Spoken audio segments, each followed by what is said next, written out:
ఇవి ప్రత్యేకమైనటువంటి తిథులు. ఈ ప్రత్యేకమైనటువంటి తిథులలో చెయ్యవలసినటువంటి విధిలో చెయ్యవలసిన కార్యాన్ని చేసినటువంటి వాడికి కొన్ని ఉత్తమమైనటువంటి ఫలితములు సిద్ధిస్తాయి.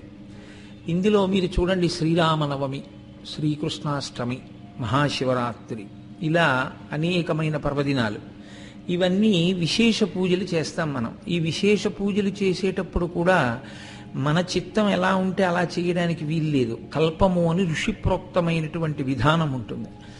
ఆ విధానం ఎలా ఉంటుందో అలా చేస్తాం. ఇవన్నీ ఒక ఎత్తు. మొత్తం తిథులలో చెయ్యవలసినటువంటి నైమిత్తిక తిథులన్నిటిలోకి మహోత్కృష్టమైనటువంటి తిథి మాత్రము ఒక్కటే.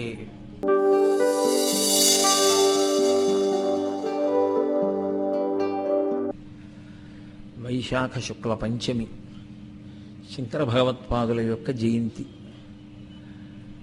మనకి నిత్య, నైమిత్తిక అని రెండు తిథులు. నిత్య అంటే ప్రతిరోజు చెయ్యవలసినటువంటి కర్మ. అలా ప్రతిరోజు కర్మ చేయడం వల్ల ఏం కలుగుతుంది అంటే చిత్తమునకు పట్టినటువంటి మాలిన్యము తొలగిపోతుంది. దాని వలన ప్రత్యేకమైన ప్రయోజనం ఒకటి సిద్ధించదు. సంధ్యావందనం ఉందనుకోండి, చవితి నాడైనా సంధ్యావందనం చేయాలి, అమావాస్య నాడైనా సంధ్యావందనం చెయ్యాలి, బ్రతికున్నంత కాలం సంధ్యావందనం చేయాలి. ఏమొస్తుంది సంధ్యావందనం చేస్తే అని అడిగారనుకోండి, కొత్తగా మీకు ఒక కోరిక తీరుతుంది అని చెప్పడం కష్టం. కానీ చిత్తమునకు పట్టినటువంటి మాలిన్యము తొలగిపోతుంది, ఉపాసనకు కావలసినటువంటి యోగ్యత సిద్ధిస్తుంది. కాబట్టి సంధ్యావందనం ప్రతిరోజు చేయవలసిందే. దాన్ని నిత్యకర్మ అంటారు. నైమిత్తిక తిథులు అని కొన్ని ఉంటాయి. అవి వేద ప్రోక్తములు, పురాణ ప్రోక్తములు, స్మృతి ప్రోక్తములు అయి ఉంటాయి. ఇవి ప్రత్యేకమైనటువంటి తిథులు. ఈ ప్రత్యేకమైనటువంటి తిథులలో చెయ్యవలసినటువంటి విధిలో చెయ్యవలసిన కార్యాన్ని చేసినటువంటి వాడికి కొన్ని ఉత్తమమైనటువంటి ఫలితములు సిద్ధిస్తాయి. ఇందులో మీరు చూడండి, శ్రీరామనవమి, శ్రీకృష్ణాష్టమి, మహాశివరాత్రి, ఇలా అనేకమైన పర్వదినాలు, ఇవన్నీ విశేష పూజలు చేస్తాం మనం. ఈ విశేష పూజలు చేసేటప్పుడు కూడా మన చిత్తం ఎలా ఉంటే అలా చేయడానికి వీల్లేదు. కల్పము అని ఋషిప్రోక్తమైనటువంటి విధానం ఉంటుంది. ఆ విధానం ఎలా ఉంటుందో అలా చేస్తాం. ఇవన్నీ ఒక ఎత్తు. మొత్తం తిథులలో చెయ్యవలసినటువంటి నైమిత్తిక తిథులన్నిటిలోకి మహోత్కృష్టమైనటువంటి తిథి మాత్రము ఒక్కటే. అది లేనినాడు ఇక మిగిలినవి లేవు. అదే శంకర జయంతి. శంకర భగవత్పాదుల యొక్క అవతార స్వీకారము జరిగినటువంటి రోజు వైశాఖ శుక్ల పంచమి. వైశాఖ శుక్ల పంచమి శంకర జయంతి లేకపోతే మహాశివరాత్రి లేదు, శంకర జయంతి లేకపోతే కృష్ణాష్టమి లేదు, శంకర జయంతి లేకపోతే శ్రీరామనవమి లేదు, శంకర జయంతి లేకపోతే అసలు సంధ్యావందనమే లేదు. ఎందుకని నేను ఈ మాట అంటున్నాను అంటే, ఏదో యథాలాపంగా నేను ఈ మాట అన్నాను అని మీరు అనుకోకండి. నేను అత్యంత గంభీరంగానే ఈ విషయాన్ని ప్రతిపాదన చేస్తున్నాను. ఒకానొకప్పుడు 72 అవైదికమైనటువంటి వాదనలు ప్రబలిపోయాయి దేశంలో. ప్రబలి సనాతన ధర్మాన్ని కబళించేటటువంటి ప్రయత్నం చేశాయి. కొన ఊపిరితో ఉన్నటువంటి సనాతన ధర్మాన్ని మళ్ళీ పునరుద్ధరించడం కోసం, వేదము యొక్క ప్రమాణాన్ని నిలబెట్టడం కోసం 72 వేట కుక్కలు ఒక చిన్న లేడిపిల్ల చుట్టూ నిలబడి దాన్ని కొరకడానికి సిద్ధపడినప్పుడు ఆ భయంతో కూడిన లేడిపిల్ల యొక్క స్థితి ఎలా ఉంటుందో సనాతన ధర్మము యొక్క స్థితి అలా ఉన్న రోజుల్లో మహానుభావుడై కైలాస శంకరుడు శంకర భగవత్పాదులుగా ఆవిర్భవించి సత్యదండాన్ని చేతపట్టుకుని అవైదికమైనటువంటి వాదనలన్నింటినీ ఖండించి మళ్ళీ వేద ప్రమాణమును నిలబెట్టి అద్వైత సిద్ధాంతము వేదాంతర్గతమైనటువంటి అద్వైత సిద్ధాంతమును ప్రతిపాదనం చేసి లోకమునకంతటికీ మార్గం నేర్పినటువంటి మహానుభావుడు శంకరులు. ఆ శంకరుల అవతారమే లేకపోతే అసలు వేదము లేదు, వైదిక మతము లేదు. అందుకే శంకర జయంతి ఉంది కాబట్టే మిగిలినటువంటి తిథులన్నీ మనం చేస్తున్నాం. శంకర జయంతి ఉంది కాబట్టే మనం వేదాంతర్గతమైనటువంటి అభ్యున్నతిని పొందగలుగుతున్నాం. అటువంటి శంకర జయంతిని చెయ్యకపోవడం, అటువంటి శంకర జయంతి నాడు శంకరాచార్యుల వారికి నమస్కరించకపోవడం, ఆ ఉత్సవాన్ని జరపకపోవడం, అంతకన్నా మనుష్య జన్మకి కృతజ్ఞత వేరొకటి ఉండదు. బ్రహ్మగ్నేచ సురాపేచ చోరే భగ్నవ్రతే తథా నిష్కృతిర్విహితా సిద్భిః కృతఘ్నో నాస్తి నిష్కృతి అంటారు వాల్మీకి మహర్షి కిష్కింధకాండలో. బ్రహ్మహత్య చేసిన వాడికి, దొంగతనం చేసిన వాడికి, సురాపానం చేసిన వాడికైనా ప్రాయశ్చిత్తం ఉందేమో కానీ చేసిన ఉపకారం మరిచిపోయినటువంటి కృతఘ్నునకు మాత్రం ప్రాయశ్చిత్తం లేదు. శంకర భగవత్పాదులు ఈ జాతికి చేసినటువంటి సేవని మరిచిపోయి శంకరాచార్యుల వారికి నమస్కరించకపోయినా, శంకరాచార్యుల వారి యొక్క మూర్తి ఇంట్లో లేకపోయినా అది అంతకన్నా ఘోరమైనటువంటి పాపకర్మ ఇంకొకటి ఉండదు. శంకరులు సనాతన ధర్మ వైభవాన్నంతటిని నిలబెట్టినటువంటి మహాపురుషుడు. 72 అవైదికమైనటువంటి మతములు ప్రబలిపోయి కేవలముగా ఈ శరీరంతో ఉన్నప్పుడు ఈ శరీరంతో ఏ నియమం లేదు, ఏ నిబంధన లేదు, నీకు ఏది సంతోషం అనిపిస్తుందో అది అనుభవించి ఈ శరీరం పడిపోవడమే మోక్షం అని అంత దారుణమైనటువంటి వాదనలు కూడా ఆ రోజు ప్రచారంలో ఉన్నాయి. శూన్యవాదాన్ని ప్రచారం చేసినటువంటి మతం యొక్క విశృంఖలత్వం ముందు ఈ దేశంలో సనాతన ధర్మం కొడుగట్టిపోయినటువంటి స్థితి ఏర్పడిపోయింది. యజ్ఞయాగాది క్రతువులన్నీ ఆగిపోయి ఎక్కడా కూడా వైదిక నిష్ఠ లోపించింది. వైదిక నిష్ఠ అన్న మాటకు అర్థం ఏమిటో తెలుసా అండి? వైదిక నిష్ఠ అంటే వైదికము అన్న మాట వేదమును ప్రమాణముగా అంగీకరించుట. వేదమును ప్రమాణముగా అంగీకరిస్తే అందులో ఒక్కొక్క ఈశ్వర స్వరూపాన్ని ఒక్కొక్క సూక్తంతో స్తోత్రం చేసింది వేదం. వేదము ఈశ్వర స్వరూపాల్ని వేటిని స్తోత్రం చేసిందో ఆ స్వరూపముల అన్నిటి యందు సమభావన కలిగి ఉండాలి. అంతేకాని వేదంలో చెప్పినటువంటి కొన్ని స్వరూపముల మీద అభిమానం ఉండి, కొన్ని స్వరూపముల యందు ద్వేషభావం ఉండి, కొన్ని స్వరూపాల్ని అభిమానించడం, కొన్ని స్వరూపాల్ని ద్వేషించడం కూడా వైదికము అని అనడం సాహసమే. వైదికము అన్న మాటకు అర్థం వేదము ఎలా చెప్పిందో అలా వేదము చేత చెప్పబడినటువంటి విషయాల్ని యథాతథముగా అంగీకరించుట, వేదమును ప్రమాణముగా స్వీకరించుట. వేదం చెప్పినటువంటి విధానంలో బ్రతికి అలా నేను మోక్షాన్ని పొందడానికి అవకాశం ఉంటుందన్న విశ్వాసంతో ఎవడు జీవిస్తాడో వాడు వేదమును ప్రమాణముగా స్వీకరించినవాడు అని పిలుస్తాం. మనకి లోకంలో సనాతన ధర్మమునందు ప్రవృత్తి మార్గము, నివృత్తి మార్గము అని 2 మార్గాలు. ప్రవృత్తి అంటే బయటికి వెళ్ళుట అని మీరు తేలిగ్గా జ్ఞాపకం పెట్టుకోవచ్చు. నివృత్తి అంటే లోపలికి వచ్చుట. బయటికి వెళ్ళినప్పుడు ప్రవృత్తి యందు ధర్మమునకు కట్టుబడి ప్రవర్తించడం ప్రవృత్తి ధర్మం.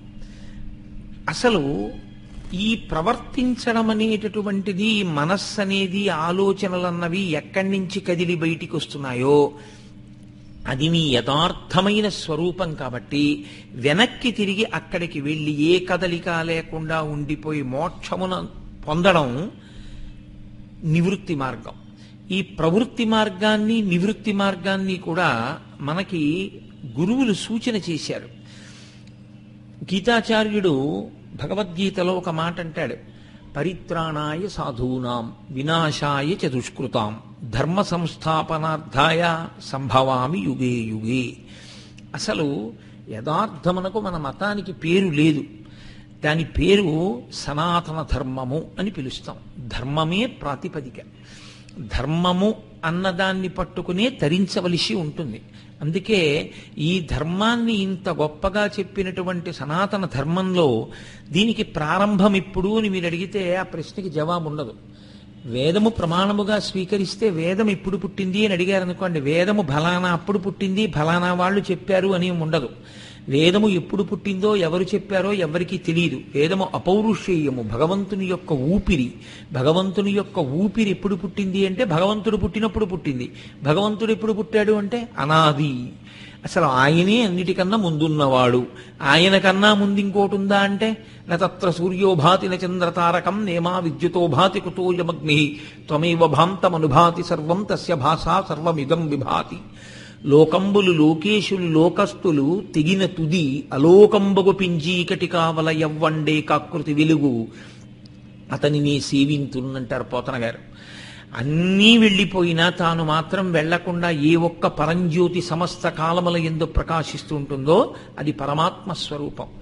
అటువంటి పరమాత్మ స్వరూపమైనటువంటి భగవానుడు గీతాచార్యుడుగా మొట్టమొదటి జగద్గురువు. అందుకే ఆయన్ని కృష్ణం వందే జగద్గురుం అని పిలుస్తాం. అటువంటి కృష్ణుడు ఒక మాట చెప్పాడు, నేను యథార్థమునకు ఒక రూపంతో ఉండవలసిన అవసరం లేదు, కానీ అజాయమానో బహుధా విజాయితే, పుట్టుక లేని వాణ్ణి పుడుతూ ఉంటాను, ఒక రూపాన్ని తీసుకుంటూ ఉంటాను. ఎందుకు తీసుకుంటాను? పరిత్రాణాయ సాధూనాం, నన్ను ఈ రూపంతో చూడాలి అని కోరుకున్నటువంటి విశేషమైన భక్తి తత్పరులైనటువంటి వారికి సౌలభ్యము కొరకు నేను ఒక రూపాన్ని పొందుతాను. వినాశాయ చ దుష్కృతాం, ఎవరెవరు ధర్మ మార్గమును విడిచిపెట్టి దుష్కృత్యములను ఆచరిస్తున్నారో అటువంటి వారిని సంహరించడం కోసం అవతారాన్ని స్వీకరిస్తాను. అంటే ధర్మాన్ని నిలబెట్టడమే ప్రాతిపదిక. కాబట్టి వినాశాయ చ దుష్కృతాం, ధర్మ సంస్థాపనార్థాయ, ధర్మాన్ని నిలబెట్టడం కోసం సంభవామి యుగే యుగే, నేను పుడుతూ ఉంటాను. కానీ మీరు ఒక్క విషయం జాగ్రత్తగా ఆలోచించండి. గీతాచార్యుడు ఈ మాట చెప్పాడు. ఇది కలియుగానికి పూర్వం ఉన్న యుగాలకి సరిపోయింది ఈ మాట. ఎందుచేత అంటే ఏదో కొద్దిమంది రాక్షసులు అక్కడక్కడ ఉండేవారు. పైగా ఆ రాక్షసుల యొక్క ఉపాధి తెలిసేది. ఇదిగో వీడు రాక్షసుడు, వీడు మనుష్యుడు అని తెలిసేది. అలా తెలిసేది కాబట్టి రాక్షస ఉపాధిని పడగొట్టేస్తే ఇంకా మిగిలిన వారికి భయం ఉండదు. కాలులో ముళ్ళు విరిగిపోయిందనుకోండి, మీరు నడవలేకపోతున్నారు. కాలులో ముళ్ళు తీసేశారనుకోండి, ఇప్పుడు ఇంకేమిటి మీకు బాధ? నడవచ్చు. అలా రాక్షసుడు రాక్షసుడుగా గుర్తింపబడడానికి వీలుగా ప్రత్యేకమైన ఉపాధితో ఉన్న రోజులలో సాధారణంగా క్షత్రియాంశతో వచ్చినటువంటి క్షత్రియుడుగా ఆవిర్భవించినటువంటి పరమాత్మ లోక కళ్యాణం కోసం, ధర్మ సంస్థాపన కోసమని ఆ రాక్షసుల్ని ఉగ్గడించాడు, వాళ్ళని పడగొట్టాడు. అప్పుడు ఇక మిగిలిన వాళ్ళు ధర్మానుష్ఠానం చేయడానికి భయం లేదు, వాళ్ళు ధైర్యంగా ధర్మానుష్ఠానం చేసేవారు. కానీ కలియుగం దగ్గరికి వచ్చేటప్పటికి ఏకకాలమునందు రెండు లక్షణములు ప్రకాశించాయి. ఒకటి, కలియుగంలో కలిపురుషుడు ధర్మమునకు వైక్లభ్యమును కల్పించేటటువంటి స్థితిని కల్పిస్తాడు.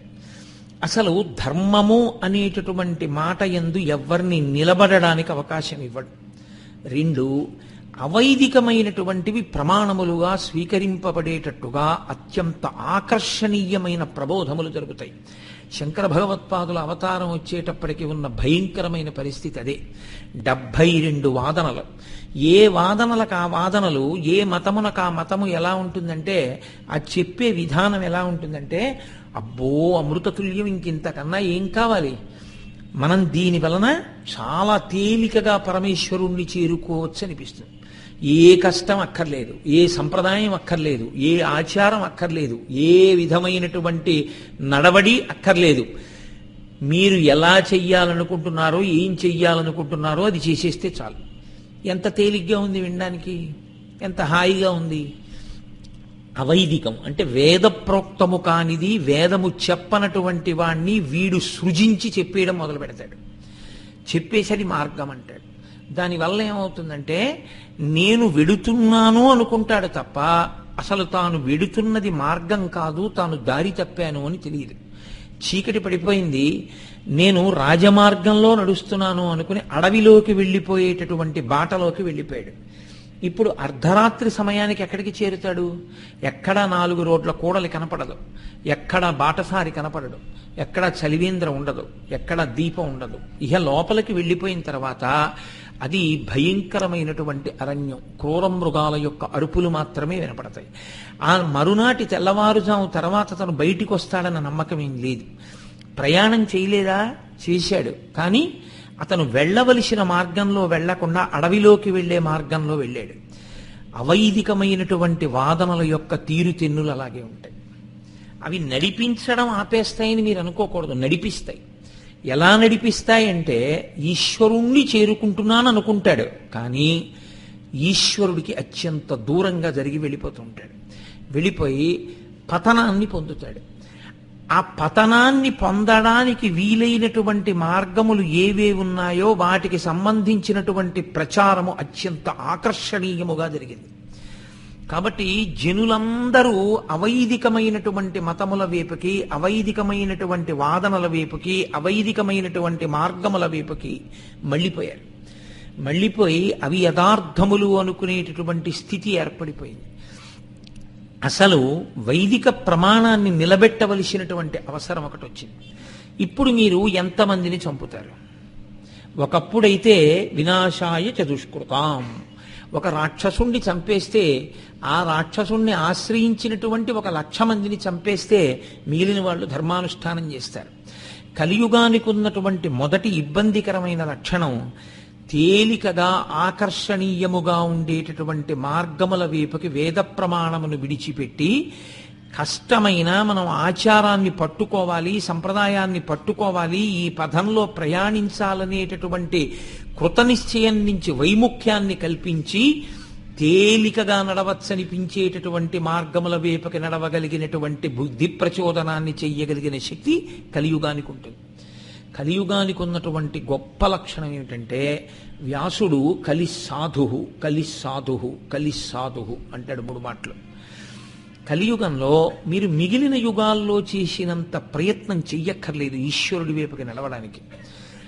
మిగిలిన యుగాల్లో తపస్సు చెయ్యాలి, యజ్ఞం చెయ్యాలి, యాగం చెయ్యాలి. ఇప్పుడు చెయ్యొద్దని నేను అనను, కానీ కలియుగంలో భగవన్నామమును చెప్పగలిగితే చాలు. భగవంతుడు చెప్పినటువంటి మార్గమైన వైదిక మార్గాన్ని నమ్మి ఉండి ఆచరించాలనేటటువంటి పూనికతో నిలబడగలిగితే చాలు. ధర్మము అన్నది నిచ్చెన ఎక్కుట అని మీరు గుర్తుపెట్టుకోవాలి. నిచ్చెన ఎక్కేటప్పుడు మీకు 2 లక్షణాలు ఉంటాయి. ఒకటి ఎక్కడం జరుగుతుంది, 2 విడవడం జరుగుతుంది. ఈ 2 జరగడమే నిచ్చెన ఎక్కడం. నేను అంతఃపురంలో పైన ఉన్నటువంటి గదిని చేరుకోవాలి అనుకున్నాను అనుకోండి, ఒక పెద్ద నిచ్చెన వేశారు. ఇప్పుడు నేను ఆ నిచ్చెన మించి ఎక్కి పై గదిని చేరుకోగలను. 1వ మెట్టు మీద కాలేశాను అంటే నేను పైకి చేరిపోయినట్ట కాదు. 1వ మెట్టు మీద కాలేస్తే పైకి చేరను కాబట్టి ఎక్కకుండా ఉండవచ్చా? కుదరదు. 1వ మెట్టు మీద కాలు వేయడం దేనికి అంటే అంతఃపురాన్ని చేరుకునేటటువంటి మార్గంలో ప్రయాణాన్ని ప్రారంభం చేయడానికి. కాబట్టి 1వ మెట్టు మీద కాలు వేసిన నేను అక్కడ ఆగిపోకుండా 2వ మెట్టు మీద ఓ కాలేసి 1వ మెట్టు మీద ఉన్న కాలు తీసేస్తాను. ఇప్పుడు కాలు తీసేశాను కాబట్టి 1వ మెట్టు నేను విడిచిపెట్టినట్ట, 1వ మెట్టు యొక్క ప్రయోజనమును పొందేసినట్ట? 1వ మెట్టు నేను విడిచిపెట్టలేదు, 1వ మెట్టు యొక్క ప్రయోజనాన్ని నేను పొందాను. ఇప్పుడు 2వ మెట్టు మీద నిలబడ్డాను. 3వ మెట్టు మీద కాలు వేసి 2వ మెట్టు మీద కాలు తీసేశాను. అంటే 2వ మెట్టు వదిలిపెట్టేశానా? 2వ మెట్టు యొక్క ప్రయోజనాన్ని పొందడం వల్ల 3వ మెట్టు మీద నిలబడ్డానా? 2వ మెట్టు యొక్క ప్రయోజనాన్ని పొందడం వల్ల 3వ మెట్టు మీద నిలబడ్డాను. ఇప్పుడు ఒక్కొక్క మెట్టు యొక్క ప్రయోజనాన్ని పొందుతూ చిట్ట చివరికి నేను అంతఃపురంలో నేను చేరవలసిన గదికి చేరిపోయాను. ఇప్పుడు నేను నిచ్చెన అవతలకు పారేశాను అనుకోండి. ఇప్పుడు నేను కృతజ్ఞుడనా? మార్గమును విడిచిపెట్టానా? ఆ మార్గము వలన పొందవలసిన ప్రయోజన సిద్ధిని నేను పొందేశాను. అది దాని అర్థం. ధర్మము అన్న మాటకు అర్థం ఏమిటో తెలుసా? మీరు పట్టుకుని ఎక్కుతూ పట్టుకోవలసింది పట్టుకుంటూ విడిచిపెట్టవలసింది విడిచిపెడుతూ నడవవలసినటువంటి మార్గమునకు ధర్మమని పేరు. అందుకే పట్టు విడుపు ఉండాలండి అంటారు. బ్రహ్మచర్యంలో ఉన్నాడనుకోండి, ఏదో కేశఖండనం చేసుకోకూడదు, రుచికరమైన ఆహారం కోసం వెంపర్లాడకూడదు, గురుపత్ని చేత్తో ఏది పెట్టారో అది తింటారు, చక్కగా చదువు మీద శ్రద్ధ పెడతాడు. గృహస్థాశ్రమంలోకి వచ్చాడనుకోండి, ఇక బ్రహ్మచర్యంలా ఉండడు, భార్యతో కలిసి సంతోషంగా ఉంటాడు, తాంబూలం వేసుకుంటాడు, చక్కటి రుచికరమైనటువంటి భోజనాన్ని స్వీకరిస్తాడు, రేపటి కొరకు అని కొంత పదార్థాన్ని దాచుకుంటాడు. ఇవన్నీ గృహస్థాశ్రమంలో చేస్తాడు. వానప్రస్థానికి వెళ్ళాడు, ఈ రెండిటికి భిన్నంగా అక్కడ జీవిస్తాడు. సన్యాసానికి వెళ్ళాడు, ఇవన్నీ కూడా విడిచిపెడతాడు.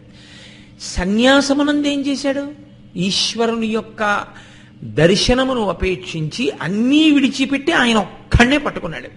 ఆయననే చేరి దీన్ని కూడా విడిచిపెట్టాడు.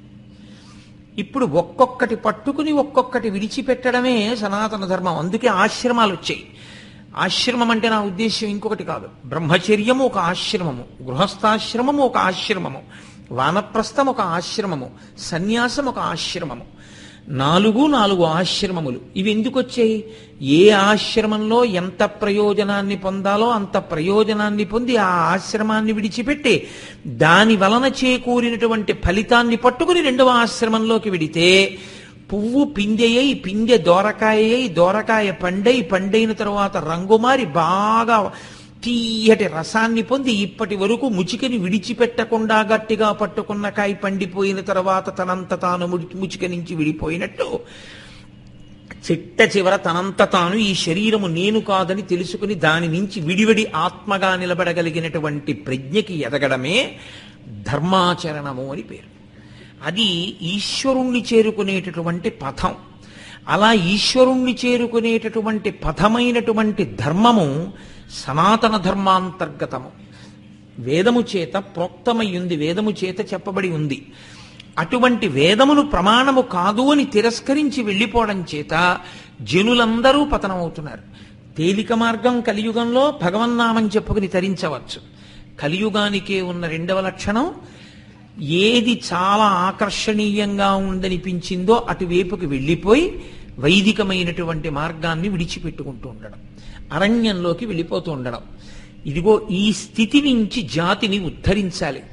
అందుకొచ్చింది శంకరాచార్య స్వామి వారి యొక్క అవతారం. ఇందులో ఒకే పరమాత్మ పరమశివుడిగా ఉంటాడు, అదే పరమాత్మ విష్ణు స్వరూపంగా ఉంటాడు.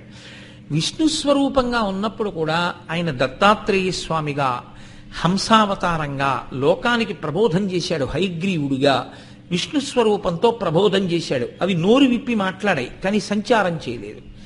ఏదో దేశమంతా తిరిగి చెప్పలేదు. హయగ్రీవావతారం కానీ, హంసావతారం కానీ, లేకపోతే దత్తాత్రేయ స్వామి అవతారం కానీ అవి జ్ఞానప్రబోధం చేశాయి. శివస్వరూపంగా దక్షిణామూర్తి స్వరూపము జ్ఞానబోధ చేసింది. దక్షిణామూర్తి స్వరూపం జ్ఞానబోధ చేయడంలో నోరు విప్పి మాట్లాడలేదు. మౌన వ్యాఖ్యా ప్రకటిత పరబ్రహ్మతత్వం యువానం వర్షిష్టాంతే వసదృషిగణైరవృతం బ్రహ్మనిష్టై ఆచార్యేంద్రం కరకలిత చిన్ముద్రమానందరూపం స్వాత్మారామం ముదితవదనం దక్షిణామూర్తి మీడే.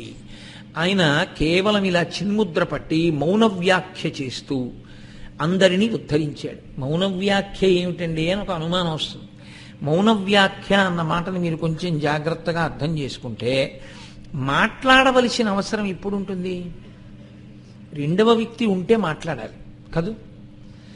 అసలు కన్ను తెరిచి చూసి అనుభవించడానికి తాను కాక ఇంకొకటి ఉంటే చూడాలి. తాను కాక చూడడానికి ఇంకొకటి లేదు, తాను తప్ప ఇంకొకటి లేదు లోకంలో. ఉంది అనుకున్నది ఏదుందో అదంతా ఆత్మ తప్ప వేరొకటి కాదు. లేదు అన్నది ఏదుందో అదంతా మాయ తప్ప వేరొకటి కాదు. తాను తప్ప ఇంకొకటి లేనప్పుడు తను చెప్పడానికి మాట ఎందుకు? తనకి తాను చెప్పుకోవడానికి, తనలో తాను మాట్లాడుకోవడం అంటే మౌనమే. నాలో నేను చెప్పుకునేవి చాలా ఉంటాయి లోకంలో. ఏదో ప్రొద్దున లేవగానే అక్కడ పేపర్ కనపడింది అనుకోండి, పేపర్ చదువుదామా, ఏమిటో ఎర్రక్షరాలతో పెద్దగా పెట్టేటట్టు పెడదామా, సంధ్యావందనానికి వెళ్ళిపోదామా, స్నానానికి అంటే తప్పు. ఎన్ని మాటలు చెప్పే ఉపన్యాసాల్లో ఏది ఏ వేళకి చెయ్యాలో అది చేయాలి. ముందు స్నానానికి వెళ్ళు, అట్టించి వచ్చి తెలివినా వచ్చే ఉపద్రవం ఏం లేదు, కానీ అక్కడ వేళ దాటకూడదు, సంధ్యావందనానికి వెళ్ళు స్నానానికి అని నాలో నాకొకటి చెప్తుంది. అది చెప్పడానికి అది పైకి మాట్లాడాలా? రెండు లేవుగా నాకు నేను చెప్పుకున్నట్లు ఆయనే అంతటా ఉన్నప్పుడు ఇంకా ఆయన ఇంకొకరికి చెప్పడానికి మాట ఎందుకు? ఉన్నది ఆ వస్తువే, ఆ వస్తువుగా నిలబడిపోయింది కాబట్టే దక్షిణామూర్తి తత్వంలో ఇక మాటతో ప్రయోగం ఉండదు. అందుకని మౌన వ్యాఖ్య ప్రకటిత పరబ్రహ్మతత్వం యువానం. అందుకని మౌన వ్యాఖ్య మాత్రమే చేస్తుంది దక్షిణామూర్తి స్వరూపం. కాబట్టి దక్షిణామూర్తిగానూ ప్రబోధం చేశాడు. అదే మహానుభావుడు పైకి నోటితో మాట చెప్తూ కూడా ప్రబోధం చేశాడు. ఇన్ని అవతారములలో ఇలా చేసిన కలియుగంలో వచ్చేటప్పటికీ ఒక పెద్ద ఉపద్రవ స్థితి, సంకట స్థితి ఏర్పడింది. ధర్మ సంస్థాపనార్థాయ వినాశాయ చ దుష్కృతాం. ఇప్పుడు ఎంతమందిని చంపుతారు మీరు? అవైదికమైన మార్గంలోకి వెళ్ళిపోయి వైదికమైన మార్గాన్ని విడిచిపెట్టేసినటువంటి వాళ్ళు కొన్ని కోట్ల మంది పెరిగిపోతే ఎన్ని కోట్ల మందిని మీరు చంపేస్తారు? వైదికమైన వాళ్ళు ఉన్నారని ఎంతమందిని మాత్రమే మీరు నిలబెడతారు ఈ భూమి మీద? ఇక్కడ ఈశ్వరుడు విష్ణు స్వరూపంగా చేసినటువంటి ప్రతిజ్ఞని ఇప్పుడు అమలు చేయడానికి అవకాశం లేని స్థితి వచ్చి కూర్చుంది. అంటే ఈశ్వర స్వరూపము విష్ణు స్వరూపంగా కూర్చున్నప్పుడు దానికే ఒక పెద్ద ప్రశ్న బయలుదేరింది. ఇప్పుడు ధర్మ సంస్థాపనార్థాయ వినాశాయ చ దుష్కృతాం అంటే నేను ఎవరిని చంపాలి, ఎంతమందిని చంపాలి? ఇప్పుడు జవాబు లేని ఈ ప్రశ్న ఏర్పడినప్పుడు చంపవలసింది కలియుగంలో ఇక మనుష్యులను కాదు, వినాశాయ చ దుష్కృతాం కాదు, వినాశాయ చ దుష్కృత్యానాం, చెడ్డ పనులు చేయిస్తున్నటువంటి మనసు యొక్క ఆలోచనలు చంపబడాలి. అందుకని దీనికి ప్రబోధం అవసరం. బయలుదేరాలి, కదలాలి, కదిలి లోకమునకంతటికి బోధ చెయ్యాలి. బోధ చేసి మళ్ళీ వేదము యొక్క ప్రమాణమును నిలబెట్టాలి. కోట్ల కోట్ల మందిని మళ్ళీ వేద ప్రమాణము వైపుకి తీసుకురావాలి. అవైదికమైన 72 మార్గములను ఖండించాలి, వాదన చెయ్యాలి, మళ్ళీ సనాతన ధర్మాన్ని నిలబెట్టాలి. ఎన్నో దేవాలయాలకి కుంభాభిషేకం చెయ్యాలి, చక్రప్రతిష్ఠ చెయ్యాలి. అవైదికమైన మార్గములలో వెళ్ళిపోయినటువంటి జనులు తేజస్సు కోల్పోయిన కారణం చేత దేవతల ముందు నిలబడగలిగినటువంటి స్థితి పోయింది. కాబట్టి దేవతలలో ఉన్నటువంటి ఎక్కువ శక్తిని తగ్గించి జనులు నిలబడడానికి వీలుగా మళ్ళీ మూర్తుల యందు తేజస్సుని తగ్గించవలసి ఉంటుంది, యంత్రాలు వెయ్యవలసి ఉంటుంది, స్తోత్రములు చెయ్యాలి, బ్రహ్మసూత్రాలకి భాష్యం ఇవ్వాలి, ప్రకరణ గ్రంథాలకి భాష్యం ఇవ్వాలి, స్తోత్రములు ఇవ్వాలి. ఏ ఏ మార్గములను పట్టుకుంటే మోక్షం వేపుకెడతాడో ఆ మార్గములనందింటినీ సువ్యవస్థం చెయ్యాలి. వేదాంతర్గతమైనటువంటి భగవత్ స్వరూపముల మీద స్తోత్రాలు చెయ్యడానికి అందరికీ స్తోత్రం ఇవ్వాలి. తాను తపస్సు చెయ్యాలి, తాను బోధించడానికి వీలుగా అన్ని చోట్ల తిరగడానికి వీలైనటువంటి ఆశ్రమ స్వీకారం చెయ్యాలి. ఆ ఆశ్రమ స్వీకారం చేసినప్పుడు ఆ నియమాన్ని పాటించడానికి వీలుగా ఆసేతు హిమాచల పర్యంతము పాదిచారి అయి పర్యటించాలి. ఇన్ని చెయ్యాలంటే ఆనాడు విష్ణు స్వరూపంగా భూమి మీదకెళ్లి రాక్షసుల్ని సంహరించినంత తేలికగా చెయ్యడం సాధ్యమైన విషయం కాదు. కాబట్టి పరమశివుడు కైలాసం నుంచి బయలుదేరాడు. నేను వెడుతున్నానయా, ఇప్పుడు నేను బయలుదేరి లోకానికి వెడతాను. వినాశాయ చ దుష్కృతాం కాదు, ఇప్పుడు వినాశాయ చ దుష్కృత్యానాం. క్రియ సంకల్పము అని 2 మాటలు ఉంటాయి లోకంలో. క్రియ అంటే పని, సంకల్పము అంటే వ్యూహము. నేను ఒక పని చేస్తున్నాను అనుకోండి, దానికి ముందు సంకల్పం ఒకటి పుడుతుంది మనసులో. సంకల్పము మనసులోంచి పుడుతుంది. అందుకే సంకల్ప వికల్ప సంఘాతము మనస్సు. నేను ఉపన్యాసానికి బయలుదేరదాం ఇంకా అంటే నాకు సంకల్పం కలిగితే అప్పుడు కదా నేను స్నానం చేసి తయారవడం. అసలు సంకల్పం ఏది కలుగుతుందో అటువంటి క్రియ జరుగుతుంది. నాకు ఒక దుష్ట సంకల్పం కలిగిందనుకోండి, దాన్ని నేను నిగ్రహించలేకపోతే నేను దుష్టమైన పనే చేస్తాను. నేను సత్సంకల్పం చేశాననుకోండి, సత్క్రియ చేస్తాను. ఇప్పుడు మనసులు దుష్ట సంకల్పాలు చేయకుండా వేదము ఎలా చెప్పిందో అలా ప్రవర్తించేటటువంటి ఆచార వ్యవస్థని మళ్ళీ తీసుకురావాలి. ఇలా తీసుకురావాలి అంటే మనసులను బాగు చెయ్యాలి. మనసులను బాగు చెయ్యాలి అంటే తాను బోధ చెయ్యాలి. తాను బోధ చెయ్యాలి అంటే తాను కదలాలి. ఇప్పటి వరకు ఎలా కూర్చున్నాడు ఆయన? ఇప్పటి వరకు ఎక్కడికి కదలకుండా చిత్రం వటతరోర్మూలే వృద్ధా శిష్యా గురుర్యువా గురోస్తు మౌనం వ్యాఖ్యానం శిష్యాస్తు చిన్న సంశయాః. ఇప్పటి వరకు తాను ఎక్కడికి కదలకుండా హాయిగా వటవృక్షం కింద ఇలా కూర్చుంటే, చిన్ముద్ర పడితే తనని చేరుకున్నటువంటి సనక సనందనాదులనేటటువంటి శిష్యులకి జ్ఞానబోధ చేస్తూ కూర్చున్నాడు. కానీ ఇప్పుడు నేను ఇలాగే కూర్చుంటాను, మీ అందరూ కూడా తెలుసుకోండి అంటే తెలుసుకోగలిగినటువంటి స్థితిలో ఉందా లోకం? లేదు. కాబట్టి ఇప్పుడు తాను బయలుదేరాలి. ఇప్పుడు బయలుదేరడం అంటే ఎలా బయలుదేరాలి? దక్షిణామూర్తి స్వరూపాన్ని పూర్తిగా విడిచిపెట్టాలా? విడిచిపెట్టక్కర్లేదు. మీరు చూడండి, దేవాలయమునందు ధ్రువమూర్తి చరమూర్తి అని 2 ఉంటాయి. ధ్రువమూర్తి అంటే కదలకుండా నిలబడిపోయేటటువంటి స్వరూపం. అయ్యప్ప స్వామి వారు ఉన్నారనుకోండి, ఆయన ధ్రువమూర్తి దేవాలయంలో ఉంది, అది కదలదు, ఆయన అలాగే కూర్చుంటారు అక్కడ.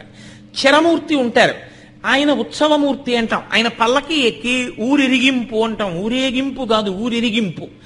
ఆయనే వీధిలోకి వస్తారు. వచ్చి ఓసారి అలా వీధిలోకి వచ్చి, ఓ వీడు నా అనుగ్రహంతో ఇప్పుడు మేడ కట్టాడు బాగున్నాడా ఓసారి చూస్తారు. వాడు ఎప్పుడూ దేవాలయానికి రాడు, అందుకని ఆయనే వాడి ఇంటి ముందుకు వెళ్ళి ఓ బెల్లం ముక్క పట్టుకొచ్చి పెడితే తిని వాడిని ఆశీర్వదించి అక్కడే హారతి పుచ్చుకుని వెళ్ళిపోతూ ఉంటారు. చరమూర్తి అంటే అపారమైన దయతో కదలకుండా ఉండిపోయినటువంటి ఈశ్వరుడు తాను కదిలి లోకంలోకి వెడతాడు. తాను కదిలి వెళ్ళడానికి చరమూర్తిగా వెడతాడు, తాను కదలకుండా నిలబడడానికి ధ్రువమూర్తిగా ఉంటాడు. ధ్రువమూర్తి దక్షిణామూర్తి అయితే చరమూర్తి శంకరాచార్యుల వారు. ధ్రువమూర్తి దక్షిణామూర్తి పరమశివుడు, చరమూర్తి శంకరులు. అక్కడ కూర్చుని ఏ మౌన వ్యాఖ్య చేశాడో ఆయన చరమూర్తిగా ఆసేతు హిమాచలము పర్యటించాడు. ఆయనే ఎక్కడో హిమాలయ పర్వతాల దగ్గర నుంచి దక్షిణమున హిందూ మహాసముద్రం వరకు, పశ్చిమమున ద్వారక నుంచి ఉత్తరమున బదరికాశ్రమము వరకు సన్యాసాశ్రమానికి అనుగుణంగా పాదచారి అయి నడిచారు తప్ప ఎన్నడూ వాహనం ఎక్కలేదు. ఏమి శంకరాచార్యులు వారు సన్యాసాశ్రమమే ఎందుకు తీసుకోవాలి? ఏ బ్రహ్మచారిగా ఉండి బోధ చేయకూడదా? గృహస్థుగా ఉండి బోధ చేయకూడదా? వానప్రస్థుగా ఉండి బోధ చేయకూడదా? అంటే ఆనాడు ఉన్న పరిస్థితిలో చాలా తొందరగా బయలుదేరి వెళ్ళాలి. ఇక ఎంత మాత్రమూ కూడా ఇంకా కూర్చోవడానికి అవకాశం లేదు. కబళించేస్తున్నాయి 72 అవైదికమైనటువంటి వాదనలు. కాబట్టి తొందరగా బయలుదేరాలి. దక్షిణామూర్తి నేను కదలను అని కూర్చోవడానికి కుదరదు. ఆయన యందు శక్తి, అమ్మవారు దయాస్వరూపిణి అయి ఉన్నది. మీరు చూడండి, మహారాణులు ఉంటారు కొంతమంది, వారు మేలి ముసుగు అని వేసుకుంటారు. వాళ్ళు మేలి ముసుగు వేసుకుని కూడా బయటికి రారు, అంతఃపురంలోనే ఉంటారు. అంతఃపురంలో మేలి ముసుగు వేసుకుని మహారాణి వారు కూర్చున్నారు.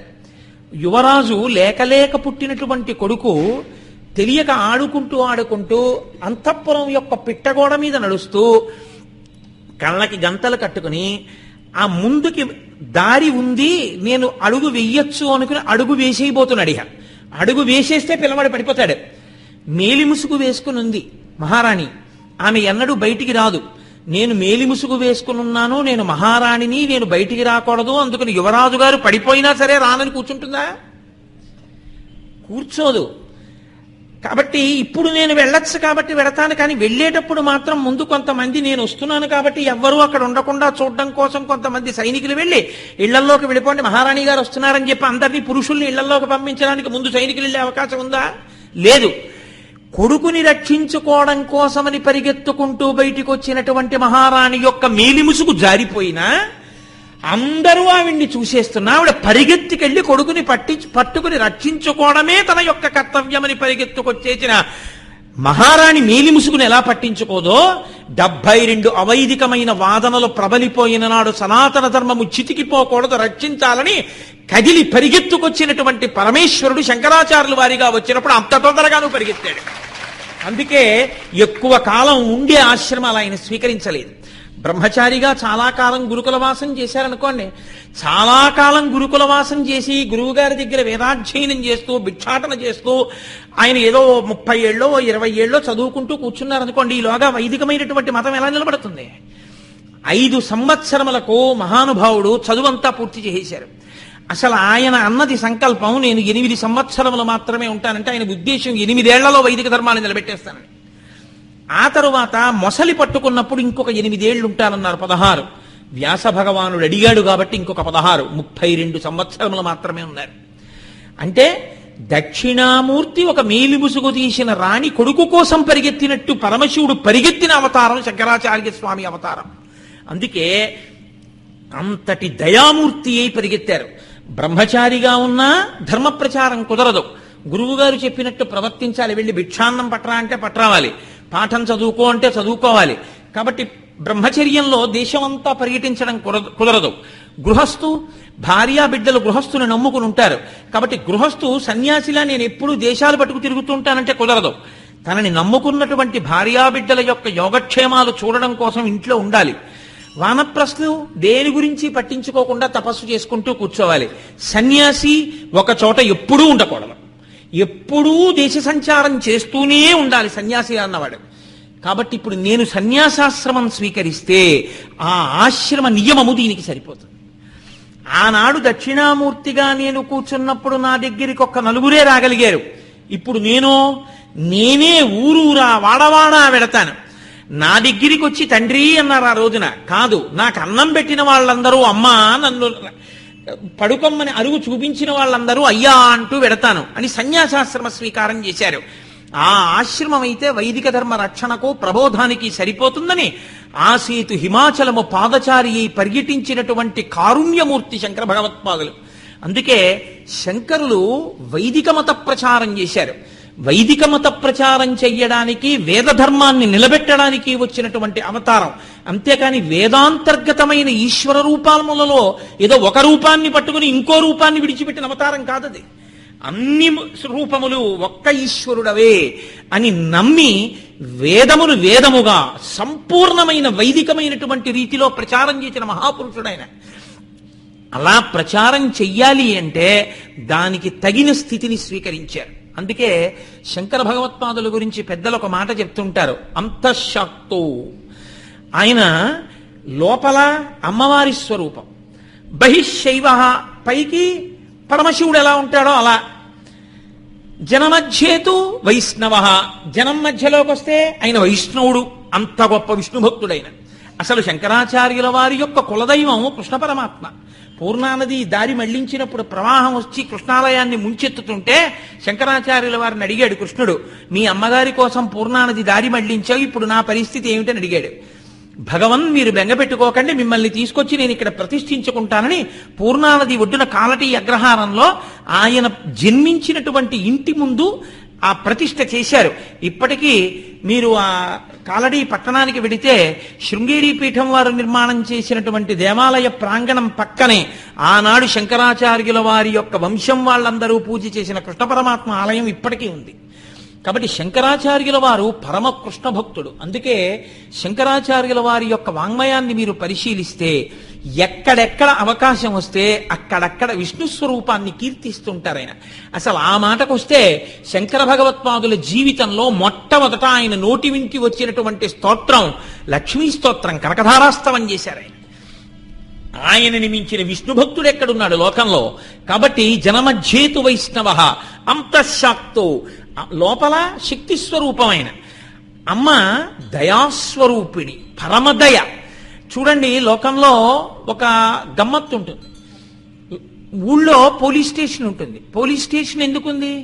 లోకం మన ఊళ్ళో దొంగలు వాళ్ళు పడకుండా చూడడం కోసమని పోలీస్ స్టేషన్ ఉంది. కానీ ఎక్కడి నుంచో దొంగలు వచ్చి అందరిలో కొట్టేస్తున్నారు, దొరకలేదు పోలీసులకి. అప్పుడు పోలీసులు ఏమంటారు?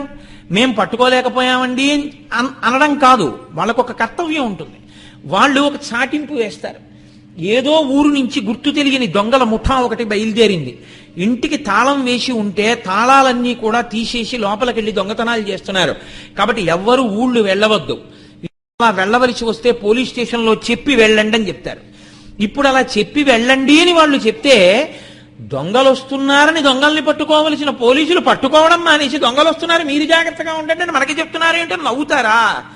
మీరు చాలా జాగ్రత్తగా మరింత పరాకుగా ఉంటారా? మరింత పరాకుగా ఉంటారు. అది కూడా మహోపకారమే, అదేం వాళ్ళు చేసింది తప్పేం కాదు. కాబట్టి దొరికే వరకు మిమ్మల్ని జాగ్రత్తగా ఉంచడం కోసం ముందు పరాకు చెప్పడం వాళ్ళ యొక్క ప్రేమ, వాళ్ళ యొక్క దయ. అయ్యో ఈ లోపల ఎక్కడ ఏం ఉపద్రవం దొరుకుతుందో ముందు ఒక మాట చెప్తే వాళ్ళ జాగ్రత్తలో వాళ్ళు ఉంటారని. అలా మనకి పరాకు చెప్పి మనకి జాగ్రత్త చెప్పడం కోసమని చెప్పి బయలుదేరినటువంటి శంకరాచార్యుల వారి యొక్క అవతారము లోపల ఉన్నటువంటి అమ్మవారి యొక్క దయయే ఆయన యొక్క కదలిక. శివుడు అన్నాను అనుకోండి, తనలో తాను రమిస్తూ ఉండిపోతాడు. తనలో తాను రమిస్తూ కదలిక లేకుండా, రెండవ వస్తువు లేకుండా అద్వైతానుభూతి ఎందు ఉంటాడు ఆయన. అలా కూర్చుంటే దక్షిణామూర్తి. పూర్తిగా కదిలిపోతే శక్తి స్వరూపం. శక్తి అంటే ఆగదు, ఆగిపోతే శక్తి కాదు, కదిలిపోతేనే శక్తి. అందుకే శక్తిని ఇప్పుడు కదలిక చేత సూచిస్తారు. కదిలితే శక్తి, కదలకపోతే శివుడు. ఇప్పుడు కదిలే శక్తి కావాలి, కదలని శివుడు కావాలి. పార్వతీ పరమేశ్వరుడు ఇద్దరికీ నమస్కారం చేయడము అంటే శంకరాచార్యుల వారికి నమస్కారం చేయడమే. 32 సంవత్సరముల ప్రాయము పూర్తయ్యే లోపల ఆసేతు హిమాచల పర్యంతము పాదచారి కదలడం శంకరాచార్యుల వారి గొప్పతనం. స్తోత్రములను రచన చేయడం శంకరాచార్యుల వారి కదలిక. భాష్యములు ఇవ్వడం ప్రస్థానత్రయానికి శంకరాచార్యుల వారి యొక్క కదలిక. వాదనలు చేయడం శంకరాచార్యుల వారి యొక్క కదలిక. తానుగా ఆత్మస్వరూపంగా తాను అహం బ్రహ్మాస్మిగా నిలబడిపోవడం, చిదానంద రూప శివోహం శివోహం అని నిలబడ్డం ఆయన యొక్క శివస్వరూపం. కాబట్టి ఇప్పుడు ఒక శంకరాచార్యుల వారి యందు అమ్మవారు అయ్యవారు ఇద్దరు ఉన్నారు. కాబట్టి అంతఃశాక్త అంతఃశాక్తో బహిశైవ, పైకి ఆయన సాక్షాత్తు శివుడు మంగళప్రదుడు శంకరోతి ఇది శంకర. ఎందుకని కదలకుండా కూర్చున్న దక్షిణామూర్తిని శంభుమూర్తి అంటారు. ఎందుకని శంభు అన్న నామానికి ఒక అర్థం ఉంది. శం భావయతి ఉత్పాదయతి ఇది శంభు. శం అంటే ఎక్కడ నుంచి సమస్తమైనటువంటి సుఖములు పుడతాయో, ఎక్కడ నుంచి ఉత్పత్తి అవుతాయో దాన్ని శంభు అంటారు. అంటే మీకు నేను తేలిగ్గా అర్థమయ్యేటట్టు చెప్పాలి అంటే, ఒక నది ఉందనుకోండి, దాని పుట్టుక స్థానం ఒకటి ఉంటుంది. గోదావరి నాసికాత్రయంబక్లో పుడుతుంది. పుట్టిన స్థానం గొప్పదే, కానీ గోదావరి అక్కడ పుట్టి ఉండిపోయింది. మీకేమైనా ఉపయోగం ఉందా? దీన్ని తూర్పుగోదావరిని, పక్కన ఉన్నదాన్ని పశ్చిమ గోదావరిని ఏమైనా అంటారా? ఏమనరు. అక్కడ పుట్టింది అక్కడే ఉంటే ప్రయోజనం ఏం లేదు. అక్కడ పుట్టింది అంతటా ప్రవహిస్తే సుఖకారకమైంది, మీకు సుఖమును అందించింది, మీ అందరినీ సంతోషపెట్టింది, మనందరినీ సంతోషపెట్టింది. శంభుమూర్తిగా ఉంటే శం భావయతి ఉత్పాదయతి, సుఖమునకు స్థానమై ఉంటాడు ఆయన. ఆయనే అందరి దగ్గరికి వచ్చి అందిస్తే, అక్కడ పుట్టిన గోదావరి రాజమండ్రి వచ్చి, కాలవల ఈ సామర్లకోట వచ్చి, కాకినాడ వచ్చి, తాగే మంచినీళ్ళై, పొలాలకి పంట నీరై ఇన్నిటిగా మారిపోయింది అనుకోండి. అక్కడ ఉన్న గోదావరి ఇప్పుడు ఇంతమందికి అన్నం పెడుతోంది, నీళ్లు ఇస్తోంది. ఎప్పుడు? కదిలితే, కదిలి ప్రవహిస్తే. పుట్టుక అక్కడ శంభువు, కదిలి ప్రవహించి దేశమంతా తిరిగి వైదిక మతాన్ని నిలబెట్టి మళ్ళీ అందరికీ ప్రబోధం చేసి, ఆయనే అన్ని చోట్లకి వచ్చి, ఆయనే తపస్సు చేసి, ఆయనే ఇంటింటికి వచ్చి, ఆయనే ప్రతి ఊరు వచ్చి, ఆయనే దేవాలయాలకి పునఃప్రతిష్ఠ చేసి, ఆయనే చక్రాలు వేసి, ఆయనే దేవతల యొక్క తేజస్సు తగ్గించి, ఆయనే అందరికీ అంత మర్యాద నేర్పితే శంకర. శం కరోతి ఇది శంకర. ఇప్పుడు ఆ శం భావయతి ఉత్పాదయతి అక్కడ పుట్టింది, ఇప్పుడు కరోతి అందించింది. అక్కడ పుట్టింది గోదావరి, ఇక్కడ ప్రవహించి అందరికీ అందింది గోదావరి. పుట్టినది గోదావరి అయితే శంభుమూర్తి, ప్రవహించి మనకు అందిందైతే శంకరాచార్యుల వారి. కాబట్టి అక్కడ శంభు, ఇక్కడ శంకర. అందుకని ఆ నామం కూడా అలాగే వచ్చింది. కాబట్టి మహానుభావుడు సన్యాసాశ్రమ స్వీకారం చేస్తే తాను దేశమంతటా పర్యటన చేసి వైదిక మతాన్ని నిలబెట్టగలను అని చాలా చిన్న వయస్సులో 8వ ఏటనే సన్యాసాశ్రమ స్వీకారం చేసి లోకమంతటా పర్యటించారు. పర్యటించి మనకందరికీ కూడా మళ్ళీ ఎన్నో ప్రకరణ గ్రంథాలు, స్తోత్రాలు అందించి వైదిక మతము యొక్క ప్రమాణమును నిలబెట్టారు. అలా శంకర భగవత్పాదుల యొక్క అవతారం రావడం మనందరికీ ఎంతో సంతోషకారణం. ఎందుచేత అంటే, అలా శంకరాచార్య స్వామి వారి యొక్క అవతారమే వచ్చి ఉండి ఉండకపోతే కారణం ఏమిటో తెలుసా అండి? మీరు ఒక పెద్ద విషయాన్ని పరిశీలనం చెయ్యాలి. శంకరాచార్య స్వామి వారికి ఏ రాజుల ప్రాపకము లేదు. శంకరాచార్యుల వారి జీవితాన్ని మీరు పరిశీలించండి. ఆయన ఏ రాజుగారి అనుగ్రహానికి ఆయన వెంపర్లాడలేదు. నేను ఫలానా రాజుగారి చేయూతతో ప్రచారం చేస్తానని ఆయన చెప్పుకోలేదు. శంకరాచార్యుల వారి ముందున్న పరిస్థితి వేద ప్రమాణము నిలబడిన పరిస్థితి కాదు. చాలా క్లిష్టమైన స్థితిలో శంకరాచార్యులు వారు వచ్చారు. శంకరాచార్యుల వారు వెళ్ళిపోయేటప్పటికి, అవతార పరిసమాప్తి చేసేటప్పటికి, శంకరాచార్య స్వామి వారి అద్వైత సిద్ధాంతాన్ని అంగీకరించి నిలబడిన వారు తప్ప వేరొకటి నమ్మి నిలబడిన వారన్న వారికి కళ్ళేరు. అందరూ శంకరాచార్య స్వామి వారి యొక్క అనుగ్రహాన్ని పొందిన వాళ్లే, అందరూ శంకరాచార్యుల వారి మార్గంలో వెళ్ళిన వాళ్లే. మీరు గమనించండి జాగ్రత్తగా. అద్వైత సంప్రదాయం శంకరాచార్యుల వారు తీసుకొస్తే తర్వాత కొన్ని సంప్రదాయాలు వచ్చాయి. వచ్చిన అందులోకి కొంతమంది వెళ్ళారేమో. శంకరాచార్యుల వారి కాలంలో అందరూ వెళ్ళిపోవడం మాత్రం జరగలేదు. అది ఒక్క శంకరులకి చెల్లింది. ఒక్క శంకరుల కాలంలోనే అందరూ శంకరాచార్య స్వామి మార్గంలోనే నిలబడ్డారు అద్వైత సంప్రదాయంలో. అందుకే శంకరులు ఒకచోట ఉండి ఒకచోట లేనివారు కారు. ఆయన కంచి కామాక్షి దేవాలయంలో ఎంత కనపడతారో కంచి వరదరాజస్వామి ఆలయంలో కూడా అందుకే అంతా కనపడతారు. మీరు ఇప్పటికీ కంచి వరదరాజస్వామి ఆలయంలో పేరుందేవి అమ్మవారు అంటారు. పేరుందేవి అమ్మవారి దేవాలయాల్లోకి ఎడుతుంటే స్తంభం మీద శంకర భగవత్పాదులు వ్యాసాచార్యుల వారికి నమస్కారం చేస్తుంటే వ్యాసుడు శంకరుల్ని లేవనెత్తి అద్వైతం సత్యం, అద్వైతం సత్యం, అద్వైతం సత్యం అని చెప్తున్నటువంటి మూర్తి ఉంటుంది అక్కడ స్తంభం మీద. శంకరులు శంకరోతీతి శంకర, మహానుభావుడు లోకమునకు సుఖాన్ని అందించినటువంటి వాడు, వేద ప్రమాణాన్ని వైదికమైన మార్గాన్ని అందించినటువంటి మహోత్కృష్టమైనటువంటి స్వరూపం శంకర భగవత్పాదులు.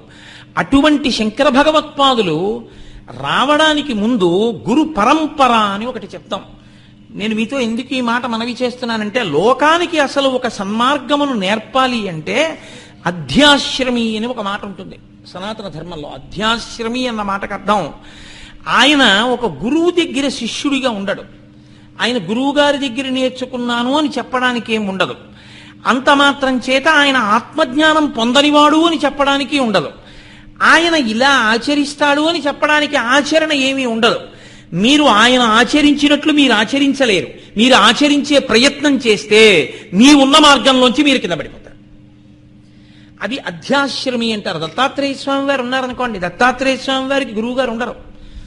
లేకపోతే ఆ కొన్ని ఈశ్వరావతారముల యందు శుకబ్రహ్మ ఉన్నారనుకోండి, శుకబ్రహ్మ పుట్టుకతోటే అసలు ఆయనకి వ్యాసుడేదో నేర్పాడని చెప్పడానికి ఏం లేదు.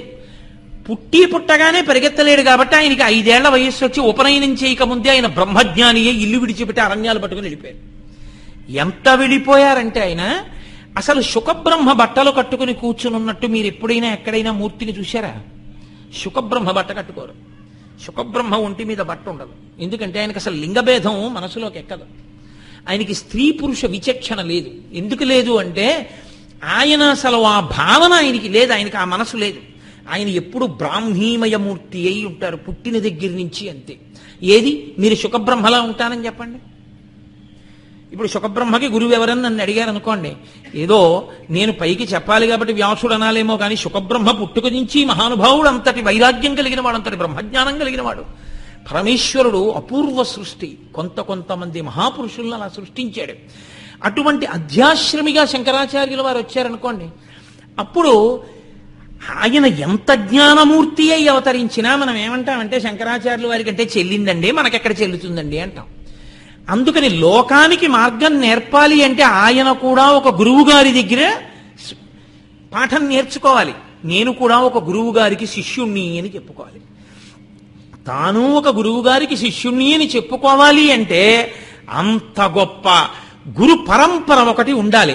ఆ గురు పరంపరలో శంకరాచార్యుల వారు వచ్చి చేరాలి. చిత్రం ఏంటంటే చూడండి, మనం వంశము అని ఒక మాట ఉంటుంది.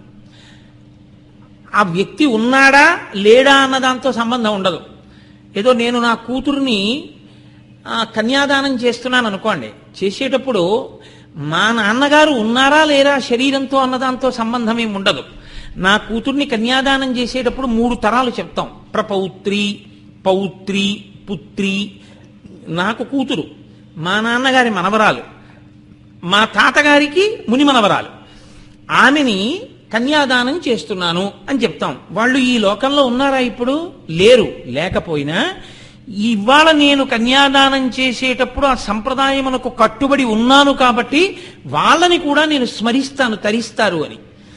అలా వంశము కొనసాగుతూ ఉండాలి అని కోరుకుంటాం. వంశం ఆగిపోవాలని కోరుకోరు, వంశం నడవాలి అని కోరుకుంటారు. ముత్తాత, తాత, తండ్రి, కొడుకు, మనవడు, ముని మనవడు అలా నడుస్తూనే ఉండాలి. మరి గురు పరంపర యందు కూడా గురువుగారి కొడుకు గురువుగారు అవుతాడా? నమస్కారమునకు యోగ్యత మాత్రం గురువుతో సమానము అంది శాస్త్రం. గురువుగారి కొడుకు ఇద్దరు వస్తే గురువుగారు ఎంత నమస్కార యోగ్యుడో గురువుగారి కొడుకు కూడా అంతే నమస్కార యోగ్యుడు. ఆత్మావై పుత్రనామాసి, గురువుగారి కొడుకుగా లోకంలో తిరుగుతాడు కాబట్టి అంది శాస్త్రం. అందుకు కదా అశ్వత్థామ పట్ల అంత గౌరవంగా మాట్లాడింది ద్రౌపది. అంత చెయ్యకూడని దుష్కృత్యం చేసి ఉపపాండవుల్ని చంపినా ఆవిడ మహాభారతంలో, భాగవతంలో అంత రోధించింది. గురువుతో సమానమయ్యా. ఆ తల్లి, ఆ అశ్వత్థామ తల్లి ఎక్కడ ఏడుస్తోందో పాపం, ఆవిడ గురుపుత్రుడు విడిచిపెట్టేసేయండి. అలా గురువుగారి పుత్రుడు నమస్కారానికి గురువుగారు అవుతాడేమో కానీ గురువుగారి కొడుకు గురువుగారి పీఠం మీద కూర్చోవడానికి యోగ్యత పొంది ఉంటాడని చెప్పడం కుదరదు. అందుకే లోకంలో వంశమునందు ఆస్తి ఆ వంశంలో వాళ్ళు పంచుకుంటారు. నేను సంపాదించింది ఏమైనా మిగిలిపోతే నా శరీరం పడిపోయేటప్పటికీ నా కొడుకు తీసుకుంటాడు. అలా వంశంలో కడుపున పుట్టిన బిడ్డలు తీసుకుంటారు. గురువుగారి ఆస్తి మాత్రం ఒక్క కడుపున పుట్టిన బిడ్డలకి చెల్లదు. గురువుగారి ఆస్తి ఎవరికి చెందుతుందంటే గురువుగారిని అత్యంత శ్రద్ధతో అనువర్తించిన శిష్యులు ఎవరున్నారో వారికి చెందుతుంది. నా కడుపున పుట్టిన కొడుకు ఉండొచ్చు, కానీ వాడు నా దగ్గర అంత శ్రద్ధతో వినకపోవచ్చు. నేను అంటే ఒక ఉదాహరణకి చెప్తున్నాను. కానీ గురువుగారిని నమ్ముకున్న శిష్యుడు ఒకడు గురువుగారిని అంత ఉపాసన చేశాడు. గురువుగారి నోట మాట వస్తే ఎక్కడ దొల్లి గాలిలోకి వెళ్ళిపోతుందో అని పట్టుకుని దాన్ని అనుష్ఠించాడు. ఇప్పుడు గురువుగారి సంపదంతా ఎవరిదంటే ఆ శిష్యుడిది. ఆయనకి వెళ్ళిపోతుంది ఆ సంపద. అందుకే గురువు త్యాగి. తనది తనకే ఉండాలి, తన వాళ్ళకే ఉండాలని కోరుకోడు, అందరికీ అందాలని కోరుకుంటాడు. కాబట్టి గురు పరంపరలో గురువుగారి కొడుకు గురువుగారు అవడం. మరి ఎలా గురువు అవుతారు అంటే అది ఈశ్వర నిర్ణయం. ఈశ్వర నిర్ణయాన్ని బట్టి గురు పదవి యందు నిలబెడతాడు పరమేశ్వరుడు. ఆ పదవి యందు ఆయన నిలబెట్టడం ఎంత గొప్పదో ఆ పదవి యందు నిలబడడం కూడా అంతే కష్టం. దాని యందు అంత జాగ్రత్తగాను ఊంచుకోవలసి ఉంటుంది. అందుకే శంకర భగవత్పాదులు వచ్చినటువంటి గురు పరంపర చాలా చాలా అవసరం, చాలా ముఖ్యం, స్మరించాలి. ఎందుకో తెలుసా అండి, వచ్చిన పరిస్థితి చూస్తే చాలా క్లిష్టమైన పరిస్థితిలో వస్తోంది అవతారం. 8 సంవత్సరముల పిల్లవాడిగా ఉండగానే ఆతురత సన్యాసం. అది శాస్త్రీయ సన్యాసం కాదు. నదిలో నిలబడి మొసలి కాలు పట్టుకుందని నేను సన్యసించాను అన్నారు. ఇప్పుడు శాస్త్రీయ సన్యాసం ఇవ్వాలి. పుట్టినవాడు సాక్షాత్ పరమేశ్వరుడు. పరమేశ్వరుడే భూమి మీద తిరుగుతున్నాడు. ఆయనకి ఆశ్రమం ఇచ్చి ఆయనకి గురువుగా నిలబడగలిగినటువంటి మహాపురుషుడు ఒకడు ముందే వచ్చి ఉండాలి. అక్కడికి శంకరాచార్యుల వారు వెళ్ళాలి. వెళ్ళి ఆయన కూడా గురువు గారి పేరు గుర్తొచ్చినప్పుడల్లా చెప్పుకుంటూ ఉండాలి. అలా చెప్పుకున్నారనుకోండి, అప్పుడు మనకి కూడా అలవాటు అవుతుంది. మీరు చూడండి, లోకంలో ఏది మీ మనస్సుకి ఎప్పుడు అసహ్యం వేస్తుంది? గురువు గారి బోధ మీ మనసుని పట్టేసింది అనుకోండి. మీ మనసుని పట్టేస్తే అవతలవాడు ఏదో చెయ్యకూడని పనిచేసి ఉండకూడని మార్గంలో ఉన్నాడు అనుకోండి. ఇలా ఎలా ఉన్నాడు రా, గురువుగారి మాటలు తలుచుకుందాం, గురువుగారి యొక్క పేరు తలుచుకుందాం, గురువుగారి పేరు తలుచుకుని గురువుగారు చెప్పిన మాటలు స్మరించుకుని మనం ఇలాంటి మార్గంలో ఉండకుండా, అది బుర్రకెక్కకుండా మనం చూసుకుందాం అనుకుంటాం కాదు. శంకరులు కూడా చూడండి, కాశీలో డుక్రుంకరణి వ్యాకరణ సూత్రాలు చెప్తున్న బ్రాహ్మణుణ్ణి చూసి భజ గోవిందం భజ గోవిందం గోవిందం భజ మూఢమతే అన్నారు. మనసులో పైకి భజ గోవిందం గోవిందం విష్ణునామం చెయ్యండి. విష్ణునామ ప్రచారం చేసిన మహాపురుషుడు శంకరాచార్యుల వారు అసలు గోవిందా గోవిందా అని మనం ఇవాళ అంటున్నామంటే భజ గోవిందం భజ గోవిందం గోవిందం భజ మూఢమతే అని లోకానికి బోధ చేసిన వారు శంకర భగవత్పాదులే. కాబట్టి అటువంటి శంకర భగవత్పాదులు ఆంతరముగా చెప్పినటువంటి రహస్యం గురువు గారిని తెలుసుకో. గోవింద భగవత్పాదులు గోవింద భగవత్పాదులు గోవింద భగవత్పాదులు అంటే గురువు గారిని తలుచుకో, గురువు గారిని తలుచుకో, గురువు గారిని తలుచుకో. నీ మనసు మీద ఇటువంటి చెడు ప్రభావం ఉండకుండా ఉండాలంటే అంత గొప్ప గురు పరంపరలోకి రావాలి. ఇప్పుడు ముందటువంటి పరంపర వచ్చి ఉంటే అందులోకి శంకరాచార్యుల వారు పెడతారు. ఇప్పుడు లేకపోతే మనకు ఆదర్శం ఎలా కుదురుతుంది? శంకరాచార్యుల వారికే గురువు లేడండి, నాకు మాత్రం లేకపోతే వచ్చే నష్టం ఏమిటంటాం? గురుర్ బ్రహ్మ గురుర్ విష్ణు గురుర్దేవో మహేశ్వర గురు సాక్షాత్ పరబ్రహ్మ తస్మై శ్రీ గురవే నమః. గురువు లేని విద్య గుడ్డి విద్య. గురువు గారి పేరు చెప్పేటప్పటికి పడిపోవాలి కింద. గురువు గారి పేరు చెప్తే నమస్కారం చెయ్యాలి. అంతటి గురుభక్తి కలగాలి అంటే శంకరాచార్యుల వారు కూడా అంత గురుభక్తిని లోకానికి ప్రచారం చెయ్యాలి. అంతటి మహాపురుషుడు ఒకడు వచ్చి ఉండాలంతకు ముందే. లేకపోతే శంకరాచార్యుల వారు ఎక్కడి నుంచి తీసుకుంటారు స్వీకారం, ఆశ్రమ స్వీకారం? అందుకే చూడండి, మనం శంకరుల గురించి ఎక్కడ చెప్పినా ఎప్పుడు చెప్పినా ఒక మాట చెప్తాం. నారాయణం పద్మభువం వశిష్ఠం శక్తించ తత్పుత్ర పరాశరంచ వ్యాసం శుకం గౌడపాదం మహాంతం గోవీంద్ర యోగీంద్ర మతాస్య శిష్యం అంటాం. శంకరాచార్యుల వారి యొక్క గురు పరంపర చెప్పేటప్పుడు ఈ శ్లోకం చెప్తాం. కంచి విడితే కామాక్షి అమ్మవారి దేవాలయంలో ఉన్నటువంటి శంకరాచార్య స్వామి వారి దేవస్థానంలో పైన ఈ మూర్తులని గురు పరంపర అంతా వరుస క్రమంలో ఉంటుంది. ఇదే ఇంకొకలా కూడా అంటారు. సదాశివతమారంభాం శంకరాచార్య మధ్యమాం అస్మదాచార్య పర్యంతాం వందే గురు పరంపరాం అంటాం. పరమశివుడు కూడా మొదటి గురువు, దక్షిణామూర్తి. కానీ నోటితో చెప్పినది లేదు. నారాయణం నోటితో చెప్పితే తప్ప అందరూ ఉద్ధరింపబడరు. అందరూ ఉద్ధరింపబడడానికి ముందు నోరు విప్పి మాట్లాడిన గురుస్వరూపం నారాయణ స్వరూపం. మహానుభావుడు శ్రీ మహావిష్ణువు నారాయణ స్వరూపంగా ఉండి అసలు ఈ లోకమంతా తరించడానికి మార్గాన్ని మొదటి ప్రబోధం చేశారు ఆయన. ఆయనే వేదమిచ్చారు. వేదమే ప్రమాణం. కాబట్టి ఆ నారాయణుడు వేదాన్ని చతుర్ముఖ బ్రహ్మగారికి ఇచ్చారు. కాబట్టి నారాయణం మొదటి గురువు, పద్మభువం పద్మము నుంచి పుట్టినటువంటి బ్రహ్మగారు ఆయనకు అందింది. ఇప్పుడు పద్మభువం చతుర్ముఖుడైనటువంటి చతుర్ముఖ బ్రహ్మగారు కూడా నోరు విప్పి ఎప్పుడు వేదాన్ని చదువుతూ సృష్టి చేస్తారు.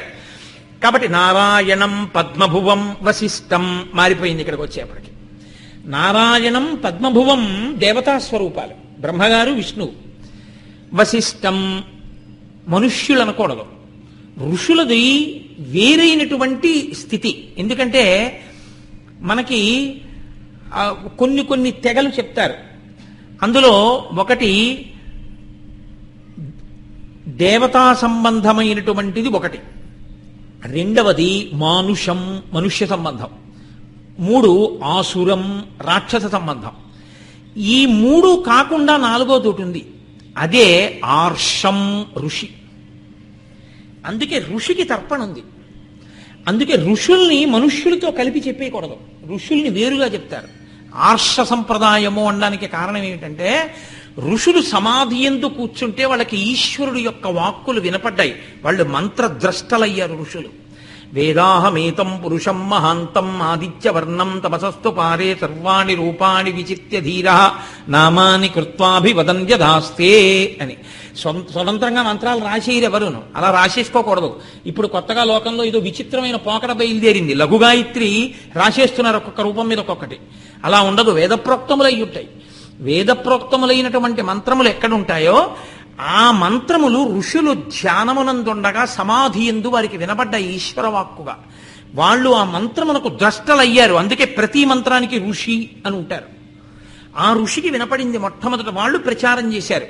ఆ ఋషులు మనుష్య జాతిలో కలపకుండా వేరే చెప్తారు. అందుకే ఋషి తర్పణ అని వేరే తర్పణ ఉంటుంది వాళ్ళకి. ఇందులో శంకరాచార్య స్వామి వారు వచ్చినటువంటి గురు పరంపరలో మొదటివి రెండు దేవతా స్వరూపాలు, నారాయణం పద్మభువం, తర్వాత వశిష్టం ఋషి. వశిష్ఠుడు బ్రహ్మమానస పుత్రుడు, బ్రహ్మగారి యొక్క సంకల్పం చేత పుట్టాడు. అందుకని ఆయన ఒక కారణజన్ముడు, మహానుభావుడు. ఆ వశిష్ఠుడు లోకమునకు ఎంతో గొప్ప ఉపకారం చేశాడు. చిత్రం ఏమిటంటే నారాయణుని యొక్క నాభికమలంలోంచి వచ్చిన వారు బ్రహ్మగారు, బ్రహ్మగారి సంకల్పం చేత పుట్టినవాడు వశిష్ఠుడు. ఈ వశిష్ఠుడు ఋషిగా ఉండి తనకన్నా ముందు ఉన్నటువంటి నారాయణ స్వరూపం రామచంద్రమూర్తిగా వస్తే రామచంద్రమూర్తికి గురుస్వరూపంగా నిల్చున్నారు వశిష్ఠుడు. అది ఆయన గొప్పతనం. నిలబడడం కాదు, ఆనాటి నుంచి ఈనాటి వరకు అద్వైత సంప్రదాయంలో అత్యద్భుతమైన గ్రంథంగా చెప్పబడేది శ్రీరామాయణం కన్నా కూడా అద్వైతంలో విఖ్యాతి వహించినటువంటి గ్రంథం అదిగో మనకి యోగవాసిష్టం, జ్ఞానవాసిష్టం అంటారు. ఆ యోగవాసిష్టాన్ని రామచంద్రమూర్తికి చెప్పినటువంటి వారు వశిష్ఠ మహర్షి. కాబట్టి ఆ వశిష్ఠుడు లోకానికి అంత గొప్ప స్థితిని అందించాడు, రామచంద్రమూర్తికి గురువు అయ్యాడు. లోకానికి నడవడి నేర్పినటువంటి వాడు రామచంద్రమూర్తి మనుష్యుడిగా వచ్చి, అలా నడవడి నేర్పినటువంటి మనుష్యుడైన రాముడికి నడవడి నేర్పిన వాడు వశిష్ఠుడు. ఆ వశిష్ఠుడు ముందున్న నారాయణుడు రాముడిగా వస్తే రాముడికి గురువుగా నిలబడ్డారు. అంత గొప్పవాడు వశిష్ఠుడు. ఇంకా నేను దాని గురించి ఇంకా చెప్తూ విడితే అది అయ్యేది ఉండదు. ఎప్పటికీ శంకరాచార్యుల వారిలోకి వస్తాను. కాబట్టి నారాయణం పద్మభువం వశిష్టం శక్తించ, ఆ వశిష్ఠుడి యొక్క కొడుకు శక్తి. ఇక్కడ వరకు మీరు ఒకటి గమనించాలి, కొడుకులు వెడుతోంది గురు పరంపర. నారాయణుని నాభికమలంలోంచి బ్రహ్మగారు, బ్రహ్మగారి మనస్సంకల్పం చేత వశిష్ఠుడు, వశిష్ఠుడి కొడుకు శక్తి. గురు పరంపర వెడుతోంది, దేవతా స్వరూపం ఋషి స్వరూపం వెడుతున్నాయి. తండ్రి కొడుకు అనుబంధంలో గురు సంప్రదాయం వెడుతోంది ఇక్కడ వరకు. కానీ గమ్మత్తు చూడండి, శక్తించ, ఈ శక్తి మహర్షి వశిష్ఠుడి యొక్క కొడుకు. ఈయన ఏం చేశారు అంటే ఒకానొకప్పుడు వశిష్ఠ మహర్షి ఒక రాజుకి శాపం ఇవ్వవలసి వచ్చింది. దానికి ఒక ప్రత్యేకమైనటువంటి కారణం ఉంది. ఈశ్వరుడి లీలలు చాలా విచిత్రంగా ఉంటాయి. మాయామానుష స్వరూపం ఒక్కొక్కరి శక్తిని తెలియజేయడం కోసం ఎంతటి వాళ్ళని భ్రమలో ముంచుతూ ఉంటాడు. ఆయన సూర్యవంశంలో ఉన్నటువంటి రాజు వశిష్ఠుణ్ణి భోక్తగా నిర్ణయం చేసి తండ్రికి తద్దినం పెడుతున్నాడు. తండ్రికి తద్దినం పెడుతూ వంటవాడిని పిలిచి, ఆ రోజుల్లో మాంసం ఉండేవారు.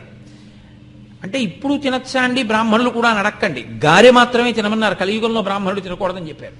కాబట్టి ఆ రోజుల్లో మాంసం వండమంటే వంటవాడు మాంసం వండుతుంటే రాజుని పాడి చేయడం కోసం ఒక రాక్షసుడు వంటవాడి రూపంలో వంటశాలలోకి వెళ్ళి మనుష్య మాంసాన్ని వడ్డిపెట్టాడు. అది తెచ్చి రాజు తెలియక వశిష్ఠుడి విస్తట్లో వేశాడు. త్రికాలవేది అయినటువంటి వశిష్ఠుడు రాజు తనకి నరమాంసం వడ్డించాడు అని గుర్తించి, నీవు రాక్షసుడు వగుదువుగాక అని శపించాడు. మీరు వెంటనే ఒక మాట అడుగుతారు, నాకు తెలుసు, ఏమంటే త్రికాలవేది వడ్డించింది నరమాంసం అని తెలుసుకున్నవాడది రాజు వడ్డించింది కాదని తెలుసుకోలేడా అని అడుగుతారు. వశిష్ఠుడంతటి వాడు మాయలో పడ్డాడు అంటే ఏదో గొప్పది జరగడానికి ఈశ్వరుడు తన మాయని ప్రయోగించాడు అని మీరు గుర్తించవలసి ఉంటుంది. ఇప్పుడు ఆయన రాక్షసుడయ్యాడు. రాక్షసుడవుతూ ఆయనకి కోపం వచ్చింది. ఏ పాపం తెలియని నన్ను శపిస్తావా, గురువు అయినా నిన్ను శపిస్తానని నీళ్లు తీసుకుని మంత్రోచ్చాటనం చేశాడు. మంత్రి గారు వచ్చి అన్నాడు, గురువు గారిని శపిస్తే పుట్టగతులు ఉండవురా, తప్పో ఒప్పో అన్నారు గురువు గారు. అనుభవించడమే. గురువు గారిని శపించడం ఏమిటన్నాడు. నిజమే, గురువుని శపించను, కానీ నీళ్ళు ఇప్పుడు మంత్రించేశాను, చల్లడమే తర్వాయి. ఇప్పుడు గురువు మీద చల్లను. ఎక్కడ వేస్తే అక్కడ భూమి వేడెక్కుతుంది, కాలుతుంది. కాబట్టి ఎక్కడా చల్లుకోను, నా కాళ్ళ మీదే పోసుకుంటానని తన పాదాల మీద పోసుకుంటే పాదాలు కాలి బొబ్బలెక్కిపోయాయి. కల్మషపాదుడు అయ్యాడు ఆయన. ఆ రాజుని కల్మషపాదుడు అంటారు. ఆయన రాక్షసుడిగా తిరుగుతూ ఒకసారి వశిష్ఠ మహర్షి కొడుకుల్ని తినేసే ప్రయత్నంలో వశిష్ఠుడి యొక్క కొడుకైన శక్తి మహర్షి దగ్గరికి వెళ్ళి నిలబడ్డారు. ఆయన బ్రహ్మ తేజస్సు చూడగానే ఈయనకున్న రాక్షసత్వమే పోయింది. అసలు పోయి మళ్ళీ రాజు అయిపోయాడు అంతే. ఆయన సాత్విక బుద్ధి ఆయనకు వచ్చేసింది. అంటే శక్తి మహర్షి ముందు నిలబడిన మాత్రం చేత ఒక రాక్షసుడికి రాక్షసత్వమే పోయిందంటే ఆయన ఎంత బ్రహ్మతేజోమయుడో, ఎంతటి బ్రహ్మజ్ఞానో మీరు ఆలోచించండి. కాబట్టి అదిగో అటువంటి బ్రహ్మజ్ఞాని అయినటువంటి వాడు గురు పరంపరలోకి వచ్చాడు. కాబట్టి నారాయణం పద్మభువం వశిష్టం శక్తించ తత్పుత్ర పరాశరంచ. ఆ శక్తి మహర్షి యొక్క కొడుకు పరాశరుడు. ఆ పరాశరుడు తర్వాత గురువు. ఈ పరాశర మహర్షి లోకానికి 2 అత్యద్భుతమైన కానుకలు అందించారు. ఈ పరాశరుడు అమ్మ కడుపులో ఉండగానే వేదాధ్యయనం అంతా పూర్తి చేశాడు. అంత గొప్పవాడే. ఒక్కొక్క గురుస్వరూపం అసలు ఆ నారాయణం పద్మభువం వశిష్టం శక్తించ తత్పుత్ర పరాశరంచ, ఆ శ్లోకం ఒక్కదాన్ని వ్యాఖ్యానం చేసి ఆ ఒక్క శ్లోకంలో ఉన్న విశేషాలు తెలుసుకుంటే మన పాపరాశి దగ్ధమైపోతుంది. అటువంటి మహాపురుషులు అందులో ఉన్న వాళ్ళందరూ. ఆ పరాశరుడు ఈ లోకానికి ఇచ్చిన 2 గొప్ప కానుకలు, ఒకటి వ్యాసుడు, రెండోది విష్ణు పురాణం. పరాశర మహర్షి ఇచ్చారు విష్ణు పురాణాన్ని. అలాగే మనకి వ్యాస భగవానుడిని అనుగ్రహించిన వారు కూడా పరాశర మహర్షి. కాబట్టి శక్తించ తత్పుత్ర పరాశరంచ. పరాశర మహర్షి తర్వాత వ్యాసం. సరే, వ్యాసుడు గురించి ఎంత చెప్పినా అది అయ్యేది కాదు. వ్యాసుడు సాక్షాత్తు నారాయణుడు. నారాయణుడు మళ్ళీ వ్యాసుడిగా వచ్చాడు. వచ్చి ఆయన వేద విభాగం చేశాడు. వేద విభాగం చేసి 18 పురాణములకు కర్త అయి లోకమునకంతటికి ధర్మాన్ని ప్రబోధం చేశాడు. అనేక చోట్ల మహాభారతాది గ్రంథముల యందు, ఇతిహాసముల యందు ధర్మరక్షణ కొరకు తానే పూనుకున్నాడు. కాబట్టి శక్తించ తత్పుత్ర పరాశరంచ వ్యాసం. ఆ వ్యాసుని యొక్క కొడుకు శుకం. ఇక్కడ వరకు మీరు ఒకటి గమనించాలి. ఋషి సంతతి వెడుతోంది. ఈ ఋషి సంతతిలో తండ్రి కొడుకు తండ్రి కొడుకు తండ్రి కొడుకు ఇలాగే వెడుతోంది గురు పరంపర. ఇప్పుడు మహానుభావుడు శుకుడు వచ్చాడు. ఈ శుకుడు బ్రహ్మజ్ఞాని.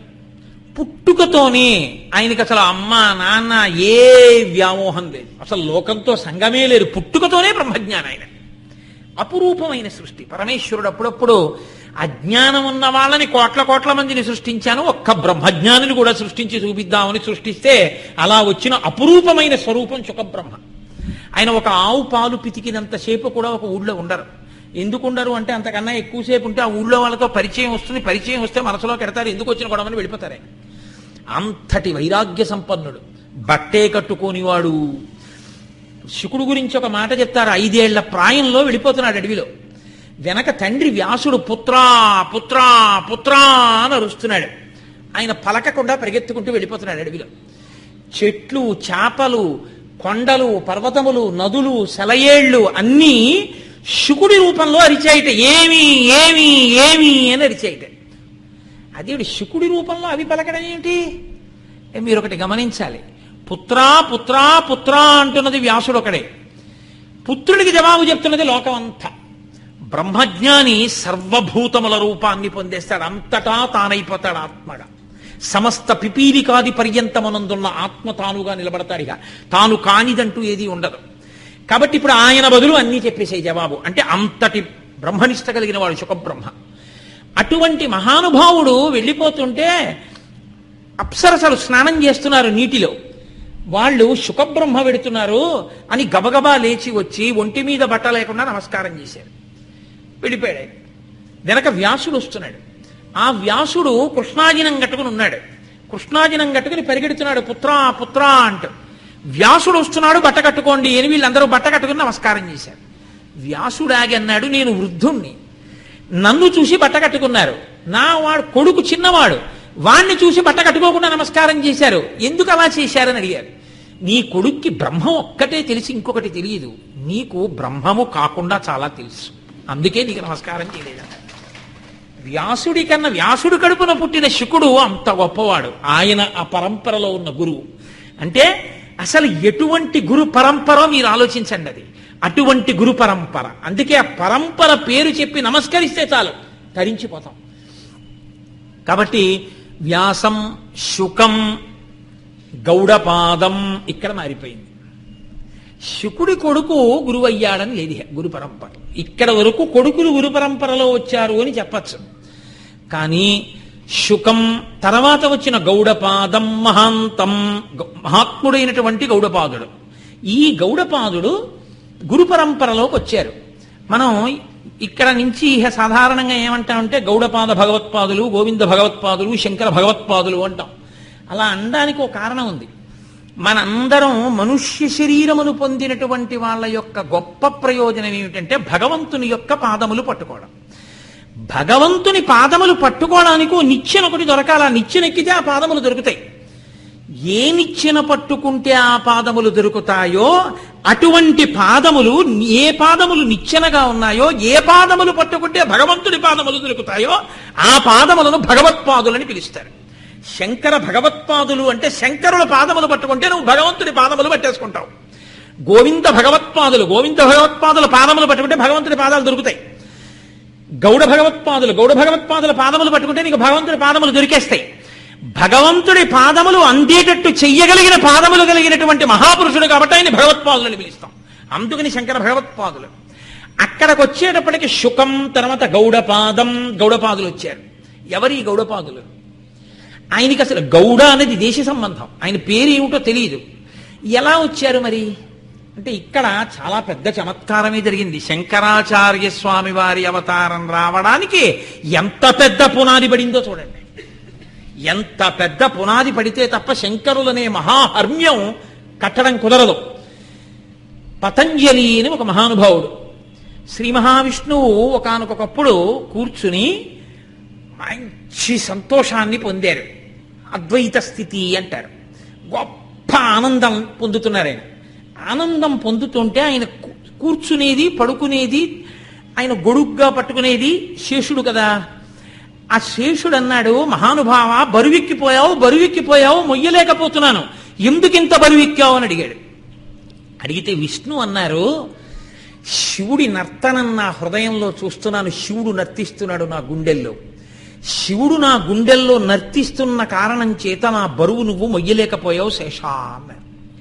అంటే శేషుడు అన్నాడు, ఆ నర్తిస్తేనే మీరంతా ఆనందాన్ని పొంది బరువైపోయారే, నేనెప్పుడు చూస్తానా శివనర్తనం అని అడిగాడు. అడిగితే పరమశివుడు అన్నాడు, ఎప్పుడో ఎందుకు చిదంబరం వెళ్ళు, నటరాజుగా నర్తిస్తుంటాడు, వెళ్ళి చూడన్నాడు. అంటే ఇప్పుడు శేషుడు ఈ భూమండలం మీద చిదంబర క్షేత్రానికి రావాలి. అందుకే చిదంబర క్షేత్రంలో నటరాజస్వామి వారికి యువతల పెరుమాళ్ళు అని శ్రీ మహావిష్ణువు ఉంటారు. అందుకే అక్కడికి వెళ్ళి అప్పయ్య దీక్షితుల వారు పొంగిపోయి మానాథుడు ఉమానాథుడు ఇక్కడే ఉన్నారు అని కీర్తన చేశారు. మా అంటే లక్ష్మీదేవి, మానాథుడు అంటే విష్ణువు, ఉమానాథుడు అంటే శివుడు. ఒక పరబ్రహ్మము రెండుగా ఇక్కడే ఉంది చిదంబరంలో అని స్తోత్రం చేశారు. అక్కడికి వెళ్ళాలి ఈ ఆదిశేషుడు. ఆదిశేషుడు వెళ్ళాలి కాబట్టి ఆయన పైనుంచి ఓ చిన్న పాము పిల్ల రూపంలో కింద పడుతున్నారు. పడేటప్పుడు చిత్రం ఏంటంటే అత్రి మహర్షి యొక్క వంశంలో పుట్టారు. శంకరాచార్యుల వారిది కూడా పూర్వాశ్రమంలో ఆత్రేయస గోత్రం, అలాగే పతంజలిది కూడా ఆత్రేయస గోత్రం. కాబట్టి పైనుంచి పడుతున్నాడు ఆయన. పడుతున్నప్పుడు అదే సమయంలో అత్రి పుత్రుడిగా పుట్టాలి కాబట్టి ఆయన భార్య సూర్య భగవానుండి ప్రార్థన చేస్తోంది. చేతిలో అంజలి ఘటించి నీరు పట్టుకుని, నాకు ఒక గొప్ప తేజోవంతుడు లోకమునకంతటికి భిక్ష పెట్టగలిగిన కొడుకు కావాలి అని నమస్కరిస్తోంది. అప్పుడు ఒక పావు రూపంలో వచ్చి చేతి మీద పడ్డాడు ఆయన. పత అంటే పడ్డాం, అంజలి, నేను అంజలి ఘటిస్తుండగా వచ్చి చేతి మీద పడ్డావు కాబట్టి నీకు పతంజలి అని పేరుంచుతున్నాను అంది ఆవిడ. ఆవిడ కడుపున పుట్టాడు ఆయన. ఇప్పుడు ఆయన ఒక చమత్కారం చేశాడు. అందుకే మీరు ఇప్పటికీ నటరాజస్వామి వారి మూర్తిని చూస్తే ఒక చిత్రం ఉంటుంది, మీరు కంచిలో చూడాలి. నటరాజస్వామి వారికి ఒక పక్కన పులిమొహం పైకుండి కింద మనుష్య శరీరం ఉన్నటువంటిది ఒకటి ఉంటుంది, పాము మొహం ఉండి మనుష్య శరీరం ఉన్నది ఒకటి ఉంటుంది. ఈ రెండు ఏమి క్రూరం కావు. ఒకరు వ్యాఘ్రపాదుడు, ఒకరు పతంజలి, వాళ్ళిద్దరు. ఇందులో ఈ ఆదిశేషుడు చిదంబరాన్ని చేరుకున్నాడు. చేసుకుని పరమేశ్వర నర్తనం చూశాడు ఆయన. చూసి ఆయన అనుకున్నాడు, పరమేశ్వర నర్తనం చూసి ఆనందించడంలో గొప్పే ఉందరా, శ్రీ మహావిష్ణువుకి సేవ చేశా, శయనంగా సేవ చేశాను, గొడుగుగా సేవ చేశాను, మహానుభావుడికి ఆసనంగా సేవ చేశాను. పరమశివుడికి కూడా నేను ఏదైనా ఒక గొప్ప సేవ చెయ్యాలి. పరమశివుడు ఇంత గొప్ప నర్తనం చేస్తాడు కదా, చూస్తూ కూర్చోవడం ఏమిట్రా, ఆయనతో కలిసి తిరగాలంటే, ఆయన నర్తిస్తున్నప్పుడు ఆయనలో నేను ఒక అంతర్భాగం అయిపోవాలంటే ఏం చెయ్యాలని ఆలోచించాడు. నేను వెళ్ళి ఆయన పాదానికి ఒక గజ్జగా చుట్టుకుంటాను, పాదమంజీరంగా. ఆయన నర్తిస్తున్నప్పుడు ఆయన పాద విన్యాసంలో కదులుతాను నేను కూడా. అప్పుడు పరమశివుడి పాదములు కదులుతున్నప్పుడు ఆయన పాదములను పట్టుకుని నేను కదులుతాను, కదిలి తరిస్తానని ఆదిశేషుడు ఆయన పాదాన్ని పట్టుకున్నాడు. పట్టుకుని చిదంబరంలో ఆయన కదిలి ఆదిశేషుడు సంతోషించాడు. సంతోషించిన మహానుభావుడు ఒక సంకల్పం చేశాడు. పాణిని అని ఒక మహర్షి, ఆయన పరమశివుడు నర్తన చేసేటప్పుడు చేతిలో మ్రోగించినటువంటి ఢమరుకలోంచి వచ్చినటువంటి శబ్దాలతో మహేశ్వర సూత్ర రచన చేశాడు. అవి అందరికీ అందేవి కాదు, మహావిద్వాంసులు తప్ప వారిని తెలుసుకోలేరు అంటారు పెద్దలు. అటువంటి మహేశ్వర సూత్రములు అందరూ తెలుసుకోలేరు కాబట్టి దానికి వ్యాఖ్యానం చేసి లోకోపకారం చేయమన్నారు శ్రీ మహావిష్ణువు ఆదిశేషుడు బయలుదేరినప్పుడు. కాబట్టి ఇప్పుడు దానికి వ్యాకరణ భాష్యం ఇవ్వడం కోసమని మహాభాష్య రచన చేశారు. మహాభాష్య వ్యాఖ్యాపటుచయనం ఆరోపయతివా అంటారు మూకశంకర్లు. మహాభాష్యము అంటారు దాన్ని. మహాభాష్య రచన చేశారు వ్యాకరణం పతంజలి. ఆయన ఈ లోకంలో ఉండేటటువంటి వారందరి యొక్క పాపములు పోవడం కోసమని మూడిచ్చారు. పాపము మూడిటితో జరుగుతుంది, మనో వాక్ కాయ. మనసు చేత జరుగుతుంది, వాక్ నోటితో జరుగుతుంది, కాయ శరీరము వలన జరుగుతుంది. ఈ మూడు పోవడానికి ఆయన ఏమిచ్చారంటే మనసుని నిగ్రహించడం కోసమని యోగ సూత్రములను ఇచ్చారు. అందుకే పతంజలి యోగ సూత్రం అంటారు. మనసుని ఎలా నిలబెట్టాలో, ఎలా ఈశ్వరుణ్ణి ధ్యానం చెయ్యాలో అన్నీ చెప్పిన మహానుభావుడు పతంజలి. అలాగే వాక్కు యందు దోషం రాకుండా వాక్య నిర్మాణము ఖచ్చితంగా ఉండేటట్టుగా అనుగ్రహించడం కోసమని ఆయన జనులకు ఇచ్చిన సాధనం వ్యాకరణ భాష్యం, అదే మహాభాష్యం. కాబట్టి వ్యాకరణాన్ని ఇచ్చారు. మూడవది శరీరమునకు కలిగేటటువంటి రుగ్మత. ఎంత మంచి మనసైనా, ఎంత మంచి మాట ఉన్నా ఆరోగ్యం పాడైందనుకోండి, ఏమి ఈశ్వరుణ్ణి సేవిస్తాడు? మోకాలు నొప్పి ఎక్కువైపోయింది అనుకోండి, ఇక నేను కూర్చుని చేసే ప్రసంగాలు ఎలా కుదురుతాయి కదా? శరీరం అనుమతించాలి కదా. కాబట్టి శరీరం అనుమతించాలి అంటే శరీరమునకు వచ్చిన రోగాన్ని పోగొట్టడం కోసం ఆత్రేయ సంహిత ఇచ్చాడు. ఇచ్చి మనకి వైద్యం నేర్పాడు. ఈ మూడు పతంజలి ఈ లోకానికి ఇచ్చిన అనుగ్రహం. ఏమిటండి మీరు మధ్యలో పతంజలి ఇవన్నీ చెప్తున్నారు ఏమిటి? గౌడపాదులు కదా అన్నారు, శుకం గౌడపాదం మహాంతం అన్నారు కదా. మళ్ళీ విష్ణు అన్నారు, చిదంబరం అన్నారు, పతంజలి అన్నారు, ఆయన పుట్టాడన్నారు, పావు అన్నారు, పాణిని అన్నారు, కాలుకి చుట్టుకున్నాడు అన్నారు, వ్యాకరణం అన్నారు, మూడు అన్నారు. ఏమిటిదంతా అనుకోకండి, వస్తున్నాను గౌడపాదుల దగ్గరికి నేను. ఈ పతంజలి మహాభాష్యాన్ని చెప్పాలి శిష్యులకి. అందుకే ఆయన శివాలయంలోనే వ్యాకరణ పాఠం మొదలుపెట్టాడు. ఇప్పటికీ అందుకే వ్యాకరణం శివాలయంలో నేర్చుకోవడానికి వ్యాకరణ మంటపాలను ఉంటాయి. అది చిదంబరంలో శిష్యులకి నేర్పాలి. మహాభాష్యం నేర్పడం అంటే అంత తేలిక విషయం కాదు, కొన్ని సంవత్సరములు పడుతుంది. ఆయన మళ్ళీ ధ్యానంలోకి వెళ్ళిపోయి ఆత్మస్థితిలో నిలబడాలి.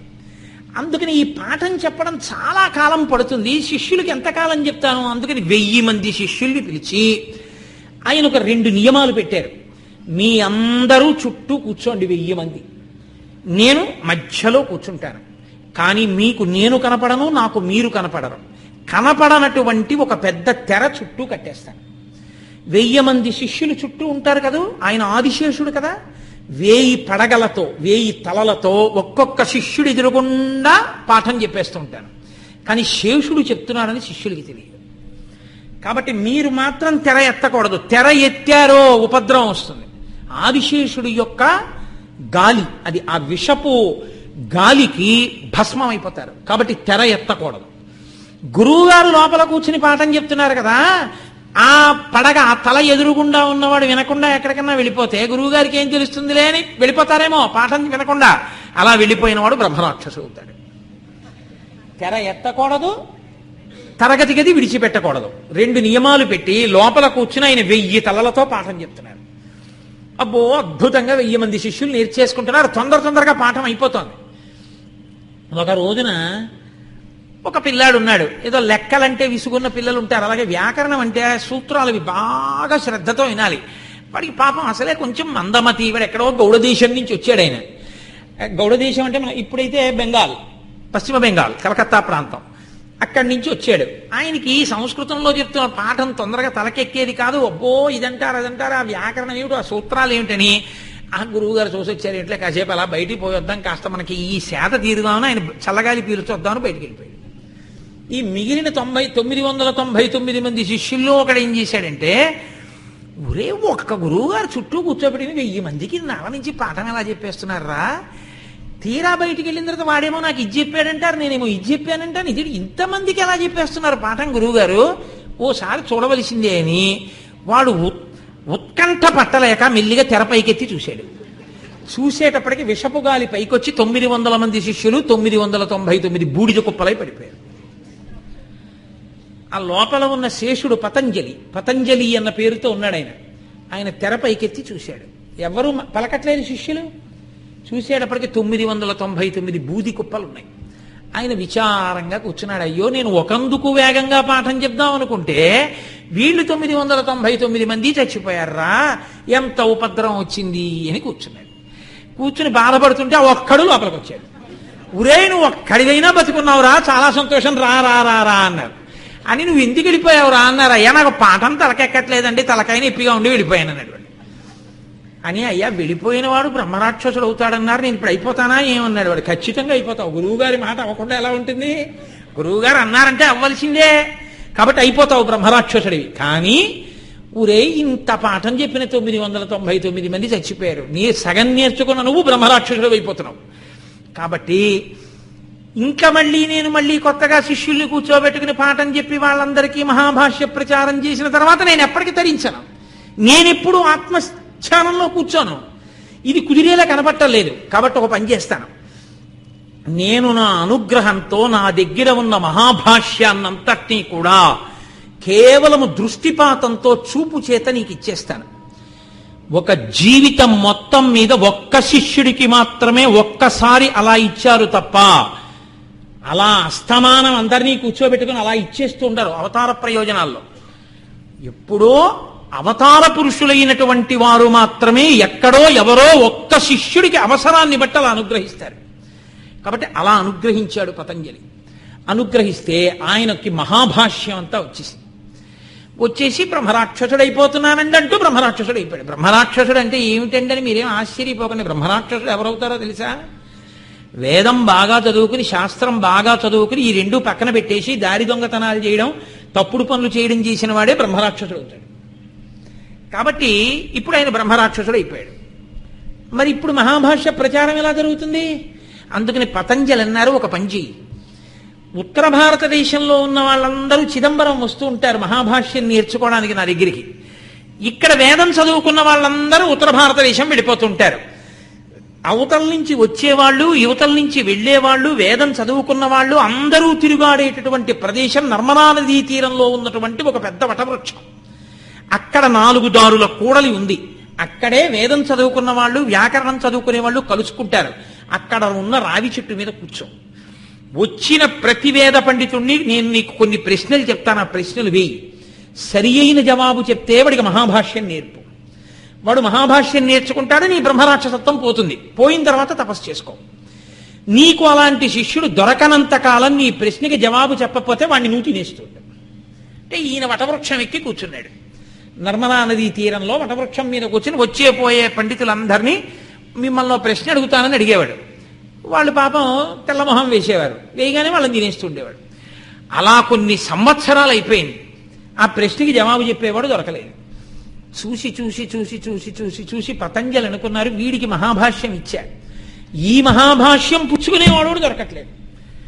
నేనే మళ్ళీ అవతార స్వీకారం చేసి మళ్ళీ నేనే అటువంటి శిష్యుడిగా పుట్టేసి వీడికి శిష్యుడిని అవుతాను. నేను ఇప్పుడు అయి నేను నేర్చుకుంటాను మళ్ళీ మహాభాష్యం, నేర్చుకుని మళ్ళీ నేనే ప్రచారం చేస్తానని ఆయనే కాశ్మీర దేశంలో చంద్రగుప్త శర్మ అన్న పేరుతో పుట్టారు.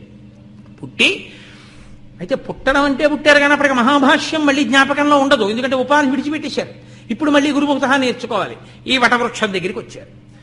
వచ్చేటప్పటికి బ్రహ్మరాక్షసుడు ఆపి ఎక్కడికి వెళ్తున్నావు అన్నాడు. చిదంబరం వెడుతున్నాను అన్నాడు. దేనికని అడిగారు. పతంజలి దగ్గర మహాభాష్యం నేర్చుకోవడానికి. పతంజలి ఇప్పుడు లేరు, మహాభాష్యం అంతా నాకు ఇచ్చేశారు, నేను నీకు మహాభాష్యం ఇస్తాను, కానీ నేను అడిగిన ప్రశ్నలకి జవాబు చెప్తావా అన్నారు. ఆయన గత జన్మలో పతంజలి కాబట్టి ఈయన అడిగిన ప్రశ్నలకి జవాబు చెప్పాడు. చెప్తే ఆయన పొంగిపోయి ఇన్నాళ్ళకి దొరికాడు రా నేను అడిగిన శిష్యుడు, కాబట్టి నీకు నేను మహాభాష్యం అంతా చెప్పేస్తాను, కానీ ఇంకా బ్రహ్మరాక్షసుడిగా ఉన్నాడుగా ఆ వ్యగ్రత. కానీ 2 నియమాలు. నేను మహాభాష్యం చెప్పినంత కాలము నువ్వు కదలకూడదు. నీళ్లు తాగుతాను, స్నానం చేస్తాను, నిద్ర వస్తోంది, అన్నం తింటాను ఇలా అనకూడదు. నేను చెప్పినంతసేపు తలెత్తకుండా రాసేసుకుంటూ ఉండాలి. పెన్లో సిరా అయిపోయిందండి, లేకపోతే కాగితాలు అయిపోయాయండి, ఒక్కసారి వెళ్ళొస్తానండి అంటే నేను ఆపను. రాత్రి ఆపను, పగలాపను. నాకు ఎంతసేపు ఇష్టం అనిపిస్తే అంతసేపు చెప్తాను, అయిపోయే వరకు చెప్తాను. రాసుకుంటావా అన్నారు.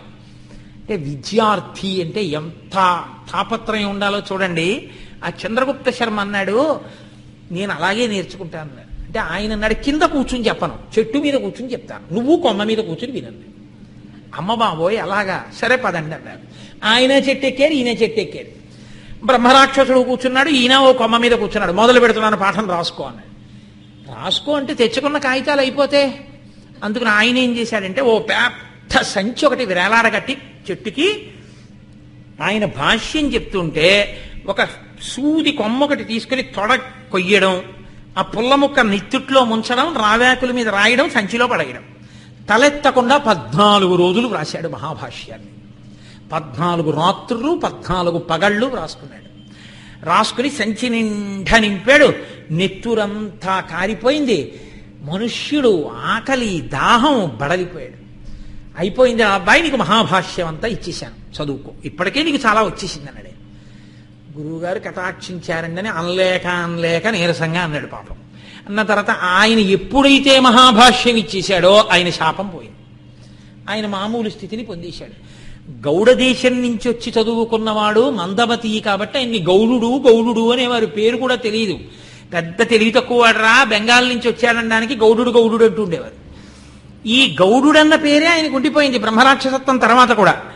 ఆయన మహాభాష్యం ఇచ్చేశాను కాబట్టి ఇప్పుడు నేను తరించాలి, నాకు సరైన గురువు ఎక్కడ దొరుకుతాడు అని అడిగారు. ఉత్తరాన బదరికాశ్రమంలో శుకబ్రహ్మ ఉన్నారు, మీరు ఆయన దగ్గరికి వెళ్ళి ఆయన దగ్గర ఆత్మజ్ఞానం నేర్చుకోండి అన్నారు. ఈ గౌడుడు బదరికాశ్రమానికి వెళ్ళి శుకబ్రహ్మ పాదాలు పట్టుకున్నారు. అయ్యా నన్ను తరింప చెయ్యండి అని. శుకబ్రహ్మ అన్నారు నీకు సన్యాసాశ్రమం ఇస్తాను, సన్యాసాశ్రమ స్వీకారం చేసి నువ్వు మహావాక్య విచారణం చేసి తత్వమునందు నిలబడి బ్రహ్మజ్ఞానివి కా అన్నారు. సరే ఇమ్మన్నారు. అంటే ఆయన సన్యాసాశ్రమ స్వీకారం చేశాడు. మహాభాష్యం ఇచ్చిన తర్వాత శుకబ్రహ్మ అనుగ్రహంతో ఆయన పెద్ద బ్రహ్మజ్ఞానిగా మారాడు. ఆయనే గౌడపాదులు. ఇంత తిరిగితే శుకబ్రహ్మ తర్వాత గౌడపాదాచార్యుల వారు అక్కడ వచ్చారు అప్పుడు. కాబట్టి నారాయణం పద్మభువం వశిష్టం శక్తించ తత్పుత్ర పరాశరంచ వ్యాసం శుకం గౌడపాదం మహాంతం. ఇప్పుడు గౌడపాదుల వరకు వచ్చారు. శంకరాచార్యుల వారికి గురువు గారు రావాలి. గోవింద్ర యోగీంద్ర మతాస్య శిష్యం గోవింద భగవత్పాదులు రావాలి. గోవింద భగవత్పాదులు ఎక్కడి నుంచి వస్తారు? ఈ చంద్రశర్మ మీకు ఇందాక చెప్పే కదా రావాకుల మీద వ్రాసుకున్నాడని. వ్రాసుకున్న ఆయన ఈ మూటంతా పట్టుకుని పాపం బయలుదేరాడు తన దేశానికి. కొంత దూరం వెళ్ళేటప్పటికి ఇక బడలిపోయాడు. ఇక నడవలేక ఆ మూట అక్కడ పడేసి ఆదమరిచి నేల మీద పడి నిద్రపోయాడు. నిద్రపోతే ఒక మేక వచ్చి కొన్ని ఆకులు తినేసింది. అందులో దాన్ని అజభక్షిత భాష్యము అంటారు. అది ఇప్పటికీ లోకంలో ప్రచారంలో లేదు మహాభాష్యంలో. అది మేక తినేసింది. అందుకని ఆ భాగాన్ని అజభక్షిత భాష్యము అని పిలుస్తారు. ఇక మిగిలిన భాష్య భాగం మిగిలింది.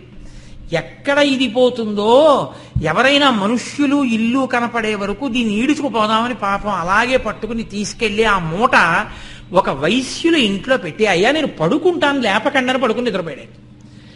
ఎంత నిద్రపోయాడంటే అన్నానికి లేవయా అన్నా లేచేవాడు కాదు. అప్పటికే ఇలా అయిపోయాడు. సన్నహ ఇక ప్రాణోత్క్రమణం అయిపోతుందేమో అన్నట్టు అయిపోయాడు. ఆ ఇంటి యజమాని వైశ్యుడికి ఒక కూతురుంది. ఆమె ఈ పిల్లవాడి తేజస్సు అందచందాలు చూసి ఆయన్ని మోహించింది. ఎలా అయినా ఈ పిల్లవాడిని బతికించాలని చెప్పి ఆమెకి వైద్యం తెలుసు. ఆమె పెరుగన్నం మెత్తగా చేసి అతని పొట్ట మీద రోజు రుద్దేది కొంతసేపు. ఆ రోమకూపములు ఈ పెరుగన్న సారాన్ని పీల్చుకుని ఆ పిల్లవాడు మెల్లిమెల్లిగా శక్తి పుంజుకుని ఓ రోజు తెలివచ్చింది. తెలివస్తూనే ఆయన అన్నాడు, నా ఆకులు ఉన్నాయా అన్నాడు. అక్కడే ఉంది నీ ఆకుల మూట అందాడు. అంటే అదే మహాభాష్యం అమ్మా, నా మూట ఇచ్చేయని ఆ మూటటుకు బయలుదేరిపోయాడు. అంటే ఆ పిల్ల వచ్చింది, ఎక్కడికి వెళ్ళిపోతావు? నీ పొట్టకి పెరుగన్నం రాసి బతికించింది నువ్వు వెళ్ళిపోవడానికి కాదు, నన్ను పెళ్ళాడండి. ఆయన అన్నాడు, నాకు పెళ్ళెందుకు, నేను మహాభాష్య ప్రచారం చేయాలి శిష్యులకి, వెళ్ళిపోతానన్నాడు. అంటే వైశ్యుడు వచ్చి అన్నాడు, నా కూతురు కష్టపడి బతికించింది, నిన్ను భర్తని చేసుకుందాం అంది, వెళ్ళిపోతానంటావేమిటి? రాజుగారి దగ్గరికి వెడదాం, రాజుగారి ఏం చెప్తే చేద్దాం పదన్నాడు. అంటే ఈయన ఆకుల మూటట్టుకుని రాజుగారి దగ్గరికి బయలుదేరాడు. ఈ వైశ్యుడు ఈ చంద్రగుప్త శర్మని తీసుకుని రాజుగారి దగ్గరికి వెళ్ళాడు. ఈయన మీద ఫిర్యాదు చేసి విచారణ చేయించడానికి. రాజుగారి సింహాసనం మీద కూర్చుని చూశాడు ఆ వస్తున్న పిల్లాన్ని. అబ్బా ఎంత తేజోమూర్తిరా, నాకున్న ఒక్కగానొక్క కూతురికి పెళ్లి చెయ్యాలనుకున్నా, వీడిని చూస్తే చాలా గొప్పగా ఉన్నాడు, వీడికిచ్చి పెళ్లి చెయ్యాలనుకున్నా. ఉన్న వైశ్యకన్య చాలక క్షత్రియ కన్య ఒకటి బయలుదేరి. కానీ ఈయన చూస్తే బ్రహ్మ తేజస్సుతో ఉన్నాడు, బ్రాహ్మణుల్లా ఉన్నాడు. ఈ పిల్లవాడికి క్షత్రియ కన్యని ఇవ్వచ్చా అడుగుదామని ప్రధానమంత్రిని పిలిచాడు. ఆ ప్రధానమంత్రి బ్రాహ్మణుడు. ఏమయ్యా మంత్రి, అదిగో పిల్లవాడిని చూడు, వాడికి నా కూతురుని ఇవ్వచ్చా అన్నాడు. ఆ పిల్లవాడిని ఇలా చూసి, అబ్బా ఎంత తేజోమూర్తి, నాకున్నది ఒక్క కూతురు, నా కూతురుని ఇస్తే బాగుండని మంత్రి గారు అనుకున్నాడు. చంద్రశర్మ అనుకున్నాడు, ఇదంతా ఏదో ఈశ్వరానుగ్రహంలా ఉందిరా, ఇక ఎలా జరిగితే అలా, మనం ఏమీ పెట్టుకోవద్దు పూచి అనుకున్నాడు. ఇప్పుడు మంత్రి గారు అన్నారు, అయ్యా పిల్లనివ్వచ్చు, కానీ ఒక్క నియమం ఉంటుంది. ఒక బ్రాహ్మణుడు ఏకకాలమునందు చేసుకోవాలి అంటే 4 వర్ణములను చేసేసుకోవాలి. కాబట్టి ఇప్పుడు 4వ పిల్లని కూడా చూసేద్దామన్నారు. అంటే ప్రతిరోజు భక్తి శ్రద్ధలతో ఉండి ఆ అంతఃపురానికి వెన్న తెచ్చే గొల్ల పిల్ల ఒకటి ఉంది. ఆ పిల్లని కూడా నువ్వు చేసుకుంటావంటే, అబ్బో ఇంత తేజోరాజు మహానుభావుడిని చేసుకుంటానంది. అబ్బాయి నేను తీర్పు చెప్తున్నాను, నువ్వు ఆ వైశ్య పిల్లని చేసుకోవలసిందే. కానీ అంతకన్నా ముందు ఇదిగో బ్రాహ్మణ పిల్ల, వైశ్య, క్షత్రియ ఇలా 4 వర్ణముల పిల్లల్ని కూడా చేసుకో, ఏకకాలంలో కూర్చోబెట్టి పెళ్లి చేసేస్తా అన్నారు. ఆయన అనుకున్నాడు, నా ఆకుల మూట జాగ్రత్తగా పెట్టండి చాలు, 4గురిని చేసేసుకుంటారన్నాడు. 4 పిల్లల్ని చేసేసుకున్నాడు. 4గురితోనూ సంసారంలో ఉన్నాడు. మీరు వెంటనే నన్ను ప్రశ్న వేయొచ్చు, ఏమంటే మరి ఇలా చేస్తే మరి ఆయన తేజస్సు పాడైపోదా అని. మీతో నేను ఒక్క మాట మనవి చేయవలసి ఉంటుంది. అంతకన్నా చెప్పడం కుదరదు, మీరు దాన్ని బట్టి పట్టుకోవలసి ఉంటుంది. అల్ప తేజస్సు అని ఉంటుంది, చాలా తక్కువ తేజస్సు. కొవ్వొత్తి వెలుగుతోంది అనుకోండి, దాని మీద చెంచాతో నీళ్లు పోస్తే నిధనం అయిపోతుంది. పెద్ద అగ్ని కాలుతోంది, చెంచాతో నీళ్లు పోస్తే నీళ్లు ఆవిరవుతాయి. అంతటి మహాతేజోమూర్తుల యొక్క తేజస్సు నశించదు. వాళ్ళు చేసేటటువంటి కార్యముల చేత, అంటే నా ఉద్దేశం అలా అందరినీ చెయ్యమని కాదు, అది కొంతమంది కారణజన్ములకు చెల్లిందంతే. కాబట్టి ఆయన 4గురిని ఏకకాలమునందు వివాహం చేసుకున్నాడు. చేసుకుని 4గురికి కొడుకులు పుట్టారు. పుట్టిన తర్వాత 4గురికి మహాభాష్యం నేర్పాడు. అమ్మయ్యా నా పని పూర్తయిపోయింది, ఇప్పుడు నేను 4 పిల్లలకి నేర్పేశాను కాబట్టి ఇప్పుడు సంతోషంగా నేను మళ్ళీ ఆత్మస్థితిలోకి వెళ్ళిపోతాను. నేను పరమేశ్వరుణ్ణి తెలుసుకుని అద్వైతానుభూతి యందు నిలబడతాను. కాబట్టి నేను వెళ్ళిపోతున్నానని చెప్పి ఇల్లు విడిచిపెట్టి వెళ్ళిపోయాడు ఆయన. నాకు ఏ మహానుభావుడు బ్రహ్మరాక్షసుడుగా ఉండగా మహాభాష్యం చెప్పాడో ఆయన శాప విమోచనమై తర్వాత నేను కూడా ఆత్మజ్ఞానం నేర్చుకుంటానని వెళ్ళిపోయాడు. ఆయన దగ్గరే ఉపదేశం పొందుతాను, ఆయన ఎక్కడున్నాడని అడిగాడు. ఆయన ఉత్తరాన బదరికాశ్రమానికి వెళ్ళి ఇప్పుడు గౌడపాదాచార్యుల వారన్న పేరుతో బ్రహ్మజ్ఞాని అయి హిమాలయ పర్వతాల మీద తిరుగుతున్నాడు, వెళ్ళమన్నారు. ఈయన ఈ చంద్రగుప్త శర్మ బయలుదేరి అదిగో ఆ గౌడపాదాచార్యుల వారి దగ్గరికి వెళ్ళాడు. ఆ హిమాలయ పర్వత శృంగముల మించి చూశాడు ఆయన ఆ వస్తున్న చంద్రగుప్త శర్మని. ఓహో, మన దగ్గర మహాభాష్యం నేర్చుకున్నవాడు ఆత్మజ్ఞానం నేర్చుకోవడానికి కూడా వస్తున్నాడు రా అని పొంగిపోయారు. పొంగిపోయి ఆ వచ్చినటువంటి పిల్లవాడికి ఆయన సన్యాసాశ్రమం ఇచ్చి గోవింద భగవత్పాదులు అని పేరు పెట్టారు. ఇందులో మీరు చమత్కారం గమనించాలి. శుకుడి వరకు తండ్రి కొడుకు, తండ్రి కొడుకు, తండ్రి కొడుకు.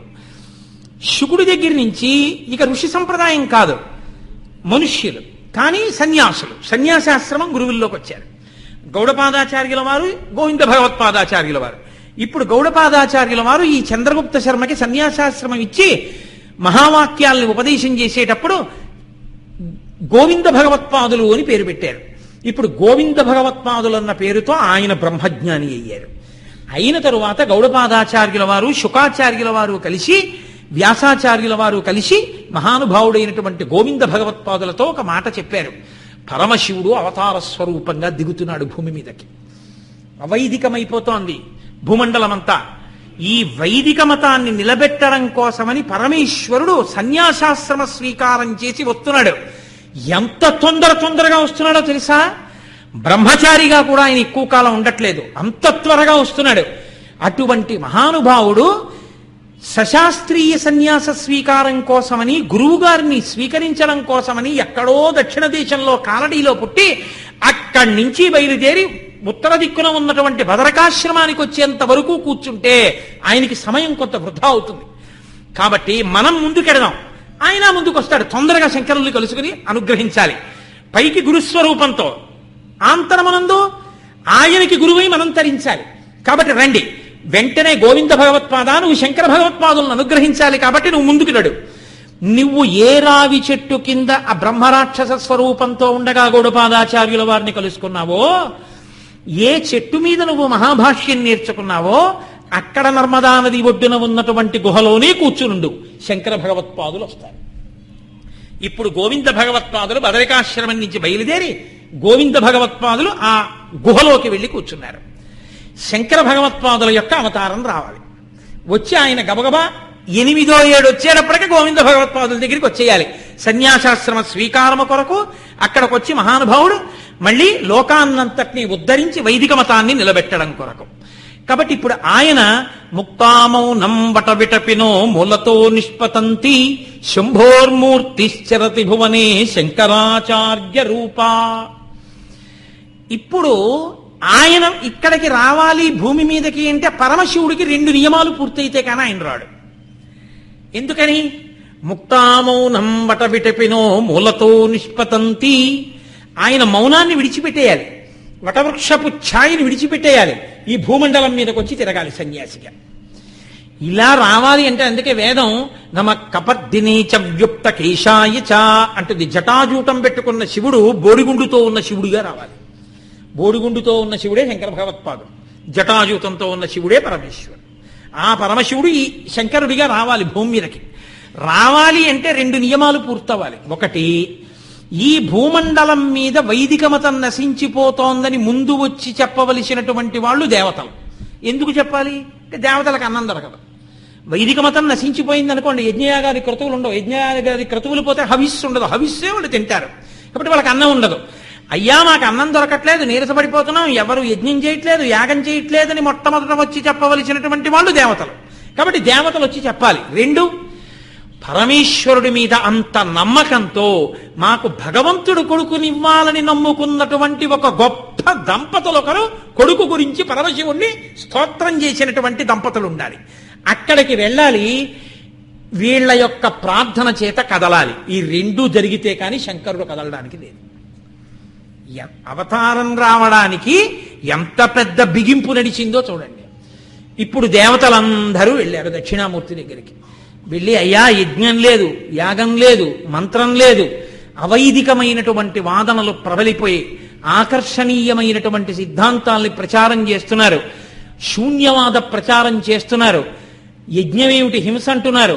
రకరకాలుగా మాట్లాడడం వల్ల వేదము యొక్క ప్రమాణము పోతోంది. మాకు అన్నం దొరకట్లేదు, మేము ఎలా అనుగ్రహించాం? హవిస్సు పుచ్చుకుంటే కానీ మేము అనుగ్రహించడానికి లేదు. కాబట్టి మీరు అవతార స్వీకారం చేసి భూమి మీదకి వెళ్ళవలసింది. ధర్మ సంస్థాపనార్థాయ, అందుకని నేను ఏదో రాక్షసుల్ని చంపుతానడానికి ఒకడు ఇద్దరు కాదు, ప్రబోధం చేస్తే తప్ప కుదరదు. కాబట్టి ప్రబోధం చెయ్యాలంటే బ్రహ్మచర్యం, గృహస్థాశ్రమం, వానప్రస్థంలో కుదిలేరా లేదు, సన్యాసిగా తిరగాలి మీరు. కాబట్టి మీరు సన్యసించడానికి వీలైన రూపంలో వెంటనే భూమండలం మీదకి వెళ్ళాలి. అదే సమయంలో ఒక దంపతులు, శివగురువు, ఆర్యాంబ, మళ్ళీ ఆ పేర్లు కూడా చిత్రం. మీకు విశేషం ఏమిటో తెలుసా అండి? ఈ రెండు పేర్లు మీకు లోకంలో మళ్ళీ ఎక్కడా కనపడవి. మీరు ఎక్కడైనా ఎవరైనా శివగురువు అని పేరు పెట్టుకున్నారని కానీ, ఆర్యాంబ అని పేరు పెట్టుకున్నారని కానీ మీరు ఎక్కడైనా చూశారా? ఆర్యాంబ అంటే ఎవరో తెలుసా అండి? అటువంటి మహానుభావుడు మళ్ళీ రావాలంటే భూమండలం మీదకి తల్లి కామాక్షే రావాలి. కామాక్షియే ఆర్యాంబగా వచ్చింది మళ్ళీ. అందుకే ఆర్య అన్న మాటే కామాక్షీదేవికి చెల్లుతుంది. మనం అమరకోశంలో పార్వతీదేవి పేర్లు చెప్తూ ఆర్య, దాక్ష, యణి, చైవ అంటూ వరుసగా నామాలు చెప్తాం కదా. ఆవిడ పేరు ఆర్య. శంకరాచార్యులు వారు శివానంద లహరి చేస్తూ ఆర్యా మహాదేవియున్ అంటారు. అలాగే భాగవతంలో పోతన గారు ఆర్యా మహాదేవియున్నను రక్షింపనిరుంగునో ఎరుగదో నా భాగ్యం ఎట్లున్నదో అంటారు. అలాగే మూకశంకరులు కామాక్షీదేవి మీద స్తోత్రం చేస్తూ 100 శ్లోకాలతో ఆర్యాశతకము అని చేశారు. అలాగే దుర్వాసో మహర్షి కంచి కామాక్షి క్షేత్రంలో కామాక్షి అమ్మవారిని పూజ చేయడానికి 200 శ్లోకములతో ఒక రచన చేశారు. ఆర్యాద్విషతి అని పిలుస్తారు దాన్ని. ఆర్య అన్న పేరు అమ్మవారిది అనడానికి ఇన్ని సాక్ష్యాలు. కాబట్టి ఆర్య అంబ, కామాక్షి అమ్మ. కామాక్షి అమ్మయే అమ్మలగన్నయమ్మ, ముగురమ్మల మూలపుటమ్మ, చాలా పెద్దమ్మ, సురారులమ్మ, కడుపారడి బుచ్చినయమ్మ, తన్నులు నమ్మిన వెల్పుటమ్మల మనంబున ఉండినియమ్మ, దుర్గమాయమ్మ, కృపబ్ధినిచ్చుట మహత్వ కవిత్వ పటుత్వ సంపదల్లని పోతన గారు స్తోత్రం చేసినటువంటి 3 మూర్తుల తల్లి కామాక్షి. కా అంటే బ్రహ్మశక్తి, మా అంటే విష్ణుశక్తి, రెండింటినీ కళ్ళల్లో పెట్టుకున్నటువంటి పరమేశ్వరుని యొక్క శక్తి. కాబట్టి ఆవిడ కామాక్షి. 3 శక్తులు, ఇచ్ఛాశక్తి, జ్ఞానశక్తి, క్రియాశక్తి స్వరూపిణి అయినటువంటి అమ్మవారే ఆర్యాంబగా వచ్చింది. కడుపున పొందాలి కాబట్టి శంకరుణ్ణి, పరమశివుణ్ణి కొడుకుగా పొందాలి అంటే ఆవిడికే చెల్లాలి ఆ బుద్ధి, ఆ ఆస్తిక్య బుద్ధి. అందుకే ఎదరు నిరూపిస్తుంది, గొప్ప మాట అంటుంది ఆవిడ ఒకటి. ఆవిడ ఆర్యాంబగా వచ్చింది. శివగురు అన్న మాట ఎవరికి చెల్లిందో తెలుసా అండి? శివుడికి గురువేమిటి? ఈశాన సర్వ విద్యానాం ఈశ్వర సర్వభూతానాం బ్రహ్మాధిపతి బ్రహ్మణోధిపతి బ్రహ్మా శివో మే అస్తు సదాశివోం. ఆయన ఎప్పుడు నిర్వికారుడు, ఆయనకి అసలు కోపమే ఉండదు. ఎప్పుడు సదాశివోం, ఎప్పుడు నవ్వుతూనే ఉంటాడు. ఎప్పుడూ నవ్వుతూ ఉండే శంకరుడిలోంచి లోకానికి జ్ఞానమంతా వచ్చింది. అందుకే ఆరోగ్యం భాస్కరాది చేత్ జ్ఞానదాత మహేశ్వర. ఆరోగ్యం కావాలి అంటే సూర్యభగవానుడి వల్ల వస్తుంది. జ్ఞానము కావాలి అంటే ఒక్క పరమశివానుగ్రహంగానే వస్తుంది. అంత జ్ఞానం ఇవ్వగలిగినటువంటి పరమేశ్వరుడికి జ్ఞానం ఇచ్చిన వాడెవరు? శివగురువు ఎవరు? ఉన్నాడు ఒకరు. ఎవరో తెలుసా అండి? స్వామిమలైలో కూర్చున్నాడు ఆయన కొడుకే. ఆయన కొడుకే ఒకసారి అన్నాడు సుబ్రహ్మణ్యుడు, నాన్నగారు మీకు ప్రణవానికి అర్థం చెప్తానండి అన్నాడు. అంటే ప్రణవానికి అర్థం చెప్పడం ఏమిట్రా, నేనే ప్రణవస్వరూపిణి అన్నాడు ఆయన. కాదు నాన్నగారు, నేను చెప్తాను మీకు. లోకంలో ఒక సామెత ఏమిటి? పుత్రాదిచ్చేత్ పరాజయం. మహాపండితుడైన వాడు ఓడిపోతే, కొడుకు చేతిలో ఓడిపోతే సత్కారంటది. పైవాడి చేతిలో ఓడిపోతే ఏం మర్యాద, కొడుకు చేతిలో ఓడిపోతే ఇంతటి తేజోమూర్తి నా కడుపున పుట్టాడు, ఓడిపోవడం కాదు, ఓడిపోవడం సత్కారం అవుతుంది. శివుడు అన్నాడు, ఏది చెప్పైతే ప్రణవార్థం అన్నాడు. నాన్నగారండి ఒక నియమం ఉంది, చెప్పేవాడు గురువు, వినేవాడు శిష్యుడు. మీరు ఎంత తండ్రి అయినా మీరు పైన కూర్చుని నేను కాళ్ళ దగ్గర కూర్చుని చెప్పకూడదు. నేను చెప్పాలంటే నేను పైన కూర్చుంటాను, మీరు కింద కూర్చుని వినండి అన్నాడు. అలాగే వింటానని శివుడు మర్యాద నేర్పాలి కాబట్టి కింద కూర్చున్నాడు, కొడుకు పైన కూర్చున్నాడు. స్వామిమలై ఆ కొండ. అందుకే ఆయన ప్రణవార్థం చెప్తే శివుడు అన్నాడు, షహబాష్, ఎంత గొప్పగా చెప్పావురా అన్నాడు. ఇది శివుడికి గురువుగా నిలబడిన వాడు ఆయన కొడుకే, సుబ్రహ్మణ్యుడే. అందుకని ఆ స్వరూపముల యొక్క వైభవము అంటే సుబ్రహ్మణ్యుడు అంటే జ్ఞానమే శివుని యొక్క తండ్రి. తప్ప శివుడికి ప్రవరం ఏమిటి, శివుడికి తండ్రి ఏమిటి ఇంకా. కాబట్టి శివగురువు ఆర్యాంబ ఇంత భక్తి జ్ఞానములు కలిగినటువంటి వాళ్ళు కాబట్టి వాళ్ళు ఎవరిని ప్రార్థిస్తారు కొడుకు లేకపోతే? వాళ్ళు పరమేశ్వరుణ్ణే ప్రార్థన చేశారు. అందుకే వాళ్ళు ప్రార్థన చేసింది ఎక్కడ ప్రార్థన చేశారు? వాళ్ళు ఉన్నది కాలడి అగ్రహారంలో. కాలడి అగ్రహారంలో ఉన్నటువంటి వాళ్ళు త్రిశూర్ వెళ్ళారు. త్రిశూర్ వెళ్ళి ప్రార్థన చేశారు. అక్కడ త్రిశూరే వెళ్ళి ప్రార్థన చేయడం ఎందుకు అంటే, ఇవన్నీ శంకరాచార్య స్వామి వారి అవతారం రావడం కోసమని పడిపోయినటువంటి గొప్ప వ్యూహం. అప్పటికి అవైదికమైపోయింది. ఎక్కడ చూసినా వైదిక నిష్ట పోయింది. యజ్ఞం లేదు, యాగం లేదు, అటువంటి స్థితి. అటువంటి స్థితిలో అందున ఇవాళ పరశురామ జయంతి. పరశురాముడు మహానుభావుడు కశ్యప ప్రజాపతికి తాను గెలిచినటువంటి భూమినంతటినీ దానం చేసేశాడు. బ్రాహ్మణుడనై పుట్టి క్షత్రియుల్ని వధించి భూమినంతా స్వాధీనం చేసుకున్నాను, నా కొద్దీ నెత్తిటి కూడని కశ్యప ప్రజాపతి అందరూ ఆయనకి బిడ్డలే. సమస్త పిపీలికాది పర్యంతము కశ్యప ప్రజాపతి బిడ్డలే. ఆయనకు అప్పచెప్పేస్తే అందరినీ జాగ్రత్తగా చూస్తాడని కశ్యపుడికి ఇచ్చేశాడు భూమిని. ఇచ్చేస్తే కశ్యపుడు అన్నాడు, అంతా నాకు ఇచ్చేశావు కాబట్టి ఈ భూమి నీది కాదు, దీని మీద నువ్వు నిలబడకు, వెళ్ళిపో అన్నాడు. అంటే ఎందుకు అలా అంటాం కశ్యపుడు అంటే, ఆయన అమాయకుడై అనలేదు, లోకంలో రాబోయేటటువంటి ఒక గొప్ప ప్రయోజనం కోసం అన్నాడు. ఇప్పుడు పరశురాముడు ఏం చేశాడంటే, దక్షిణ దిక్కున భూమి ఎక్కడ పూర్తయిపోయిందో అక్కడ పర్వతం మీద ఎక్కి నిలబడి సముద్రం దగ్గర సముద్రుణ్ణి ఒక పెద్ద కేక వేశాడు. ఈ భూమినంతటినీ కశ్యప ప్రజాపతికి దానం చేసేశాను, నేను నిలబడడానికి భూమి లేదు. సముద్రుడా, నీలో కొంత భూమి ఉంది, నువ్వు వెనక్కి జరుగు, నేను ఆ భూమి మీద ఉంటానన్నాడు. అంటే ఆయనకి భయం వేసి, నన్ను జరగమంటున్నాడు, ఒకవేళ నేను ఎక్కువ జరిగితే అంతెందుకు ఇచ్చావంటాడు, తక్కువ జరిగితే అదేం సరిపోతుందంటాడు, గండ్రగొడ్డలి చేతిలో ఉంది అని భయం వేసి ఆయన అన్నాడు, నేను జరగడం ఎందుకు, నీ గండ్రగొడ్డలి విసురు, అది సముద్రం మీద ఎంతవరకు ఇలా తేలుతూ వెళ్ళిందో ఆ నీటి మీద చర్రని చీలుస్తూ పైకి ఉత్తుంగ తరంగము లేస్తుండగా ఎంత దూరం వెళ్ళిందో అంత దూరం వెనక్కి వెళ్ళిపోతాడు, ఆ భూమి మీద నువ్వు ఉండన్నాడు. విసిరాడు ఆయన గండ్రగొడ్డలి. అదిగో అది విసిరినప్పుడు ఎంత దూరం వెళ్ళిందో అంత దూరం సముద్రం వెనక్కి వెళ్ళిపోతే వచ్చినటువంటి భూమియే కేరళ దేశం.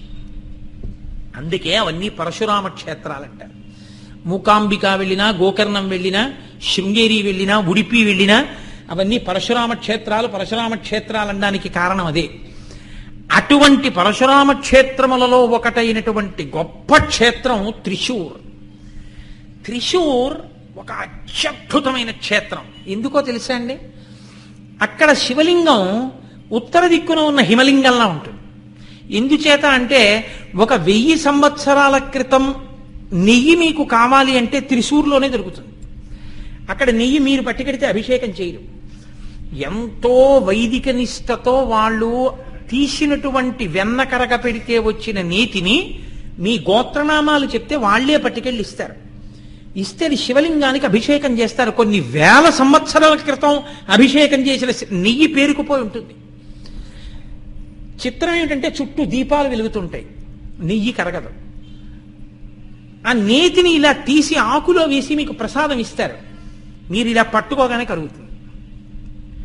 నేను మా మోహన్ రావు గారు మేమందరం వెళ్ళి అక్కడ దివ్యమైన దర్శనాన్ని పొందాం. అక్కడే శంకరనారాయణ అని ఒక పేరుతో దేవాలయం, రామచంద్రమూర్తి దేవాలయం. విచిత్రం ఏమిటంటే, త్రిశూర్ దేవాలయం గుండ్రంగా ఉంటుంది. అక్కడ ఉన్న శివలింగం అపారమైనటువంటి శక్తివంతం. ఆయన మహేశ్వరుడు, ఆయన ఏదైనా ఇవ్వగలడు. అందుకని ఈ దంపతులు వెళ్ళి అక్కడ భజన చేశారు. భజన అంటే మండల పర్యంతం ఒక 40 రోజుల పాటు అక్కడే ఉండిపోయి, అక్కడే పడుకొని, అక్కడే తిని, అక్కడే ఈశ్వరుణ్ణి సేవిస్తూ ఉండడం. రకరకాలుగా కొంతసేపు పారాయణ చేసుకోవడం, కొంతసేపు కీర్తన పాడడం, కొంతసేపు వాద్యం మోగించడం, కాసేపు ప్రదక్షిణం చేయడం, కాసేపు ఏదో భజన చేసుకోవడం, అలా అక్కడే ఉండిపోయేటటువంటి పరిస్థితిని భజన అంటారు. మనకి కొడుకు పుట్టలేదు, సంతానం కలగలేదు, అందుకని మనం వెళ్ళి పరమేశ్వరుణ్ణి స్తోత్రం చేస్తే మనకెందుకు ఇవ్వడు కొడుకుని, అందుకని త్రిశూర్ పెడదామని చెప్పి శివగురువు ఆర్యాంబ త్రిశూర్ బయలుదేరారు. కాలడి అగ్రహారం నుంచి బయలుదేరి వెళ్ళి ఆ త్రిశూర్లో వాళ్ళు భజన మొదలుపెట్టారు. వాళ్ళు త్రిశూరే ఎందుకు వెళ్ళారు, కాలడీ అగ్రహారం నుంచి అక్కడికి వెళ్ళినప్పుడు శివగురువు యొక్క తండ్రి పేరు మహానుభావుడు ఆ విద్యాధిరాజు, పేరుకి తగ్గ మహాపండితుడైన. వాళ్ళకి ఆ కోరిక ఎందుకు పుట్టింది? ఆ త్రిశూర్ క్షేత్ర వైభవం ఏమిటి? అక్కడికి వెళ్ళిన తర్వాత శివాంశ ఎలా కదిలింది, పరమశివావతారం, శంకర భగవత్పాదులుగా వాళ్ళ కొడుకు కడుపున ఎలా పుట్టాడు, పుట్టిన తరువాత శంకర అన్న పేరు ఎలా ఉంచారు, దేవతలు ఏమని స్తోత్రం చేశారు, పరమేశ్వరుడు ఏమని వరం ఇచ్చాడు. ఈ విషయాల్ని రేపు సాయంకాలం 6:30 ప్రారంభం చేసి విందాం. రేపు శంకరాచార్య స్వామి వారి అవతరణ. ఎందుకంటే రేపు సోమవారం కదూ, అందుకని రేపు సాయంకాలం శంకరాచార్య స్వామి వారి యొక్క అవతారం. కానీ మీరు ఒక్కటి జ్ఞాపకం పెట్టుకోండి, శంకర జయంతి నాడు తప్పకుండా 2 పనులు చేయవలసి ఉంటుంది. అసలు శంకర జయంతిని 2గా చేస్తారు. ఒకటి, శంకరాచార్య స్వామి వారి జయంతి చేయడము అంటే 10 రోజులు చెయ్యాలి. పుట్టినరోజుతో మొదలుపెట్టి 10 రోజులు. ఒక సంకల్పం, ఒక రోజు ఒక నెలగా భావన చేస్తే 10 నెలలు ఆయన పుట్టిన పర్యంతం చేసినట్టు. ఒక భావన చేత 10 రోజులు పూర్తయి ఇంట్లో పుణ్యాహవాచనం కూడా పూర్తయిపోయినట్టు. శంకర జయంతి చేసేటప్పుడు శంకర జయంతి నాటి నుంచి కూడా ప్రతిరోజు శంకరాచార్య స్వామి వారి యొక్క మూర్తిని 2 నామాలతో పెడతారు. జయ జయ శంకర, హర హర శంకర అంటారు. ఆ నామాలతో శంకరాచార్య స్వామి వారిని తీసుకెళ్లి అమ్మవారి ముందు కూర్చోబెడతారు. కామాక్షి అమ్మవారి ముందు శంకరాచార్యుల వారు కూర్చుంటారు. కూర్చున్న తర్వాత శంకరాచార్య స్వామి వారి దగ్గర కూర్చుని సౌందర్యలహరిలోంచి 10 శ్లోకాలు చెప్తారు. ఖచ్చితంగా 10వ రోజు వచ్చేటప్పటికి పౌర్ణమి వస్తుంది. ఎందుకంటే పంచమి నాడు కదండి పుట్టారు, అప్పటికి 10 రోజులంటే 15. ఇప్పుడు పౌర్ణమి వస్తుంది. పౌర్ణమి నాటికి వైశాఖ శుక్ల పౌర్ణమి. అసలు ఆ వైశాఖం అంటే ఏమిటి, దాని గొప్పతనం ఏమిటి, ఎందుకు శంకర, ఆ త్రిశూర్ ఏమిటి, ఎలా వచ్చింది ఆ అవతారం రేపు చెప్తాను మీకు. అప్పుడు అమ్మవారి పక్కకి చేరుస్తారు శంకరాచార్యుల వారు. చేర్చి చివరి 10 శ్లోకాలు చెప్పి 100 శ్లోకాలతో సౌందర్యలహరి పూర్తి చేసి శంకరాచార్యుల వారికి పూజ చేస్తారు. మనం ఈ సంవత్సరం శంకర జయంతికి అభిషేకము, ఊరిరిగింపు త్రిపుర సుందరి అమ్మవారి దేవాలయంలో, అక్కడ శంకరుల దేవాలయం ఉంది కాబట్టి ప్రతిరోజు శంకర జయంతి నాటి నుంచి సాయంకాలం, శంకర జయంతి ఒక్కనాడే ప్రసంగం, వచ్చే సంవత్సరం 10 రోజులు చేసుకునే ప్రయత్నం చేద్దాం శంకరాచార్యుల వారు అనుగ్రహించి. ఈ సంవత్సరం శంకరాచార్యుల వారి యొక్క జయంతి నాడు మాత్రం శంకరుల పల్లకి తీసుకుని ఉపన్యాసం అయిపోయిన తర్వాత అలా వెళ్ళి జై జై శంకర, హరహర శంకర నామం చెప్తూ ఎవరెడతారో వాళ్ళకి పరమేశ్వర అనుగ్రహం కలుగుతుంది. ప్రదక్షిణంగా వెళ్ళి అమ్మవారి ముందు కూర్చోపెడతాం. మన అదృష్టం ఈసారి కామాక్షి అమ్మవారి ప్రతిష్ఠ జరిగింది. కూర్చోబెట్టి మొదటి రోజు ఒక చిన్న పిల్లాడు, వాడు సౌందర్యలహరి శ్లోకాలు ఎంత బాగా నేర్చుకున్నాడు. వాడు శంకర జయంతి నాడు మొట్టమొదట 10 శ్లోకాలు వాడు చదువుతాడు. ఒక మర్యాదకి మొదటి శ్లోకాన్ని నేను చదువుతాను, 10 శ్లోకాలని వాడు చదువుతాడు. ఆ తరువాత నుంచి 10 రోజులు మాత్రం నేను ఏదైనా ఊరు వెళ్ళిపోయిన ఉపన్యాసానికి నేను ఇక్కడ ఏర్పాటు చేసి పెడతాను. ప్రతిరోజు శంకరాచార్యుల వారిని పల్లకీలో తీసుకెళ్లి జై జై శంకర, హరహర శంకర నామంతో అమ్మవారి ముందు కూర్చోబెట్టి అమ్మవారి ముందు ప్రతిరోజు పుస్తకం పట్టుకునైనా 10 శ్లోకాలు చదవడానికి నేను కొంతమందిని ఏర్పాటు చేస్తాను. వాళ్ళు చదవాలి. పౌర్ణమి నాటితో మనం శంకర జయంతిని చక్కగా పూర్తి చేద్దాం. కాబట్టి ఇంత గొప్ప ఉత్సవం మీతో నేను మొదటే మనవి చేశాను కదా, శంకర జయంతి లేని నాడు మిగిలినటువంటి తిథులు ఏవీ లేవు. శంకరాచార్యులు వారు లేని నాడు ఇక వేద ప్రమాణం ఇది. అంత గొప్ప శంకర జయంతి, అంత గొప్ప శంకరాచార్య స్వామి. అందుకని ఇవాళ ఉపన్యాసం మొదలు పెట్టాను కాబట్టి దయచేసి మీరెవరూ లేచిపోకండి. నేను మంగళం చెప్పిన తర్వాత ఒక్క 11 పర్యాయములు శేషు వచ్చి చెప్పిస్తాడు. మీ అందరూ కాదు, మనందరం కలిసి జయ జయ శంకర, హర హర శంకర అని అతనంటే మనం కూడా జయ జయ శంకర, హర హర శంకర అని 11 మాటలు చెప్పి బయలుదేరదాం. కాబట్టి నేను మంగళం చెప్పినా కూర్చుని ఉండండి. మంగళాశాసన పరై మదాచార్య పురోగమై సర్వైశ్చ పూర్వైరాచార్యై సత్కృతాయాస్తు మంగళం. మంగళం కోసలేంద్రాయ మహనీయ గుణాత్మనే చక్రవర్తి తనూజాయ సర్వభౌమాయ మంగళం. ఉమాకాంతాయ కాంతాయ కామితార్థప్రదాయినే శ్రీగిరీశాయ దేవాయ మలినాథాయ మంగళం. కరచరణకృతం వా కర్మవాక్కాయజం వా శ్రవణనైనజం వా మనసం వాపరాధం విహితం వా సర్వమేత్తక్షమస్వ. శివ శివ కరుణాబ్ధే శ్రీ మహాదేవ శంభో. సర్వం శ్రీ ఉమామహేశ్వర పరబ్రహ్మార్పణమస్తు. స్వస్తి.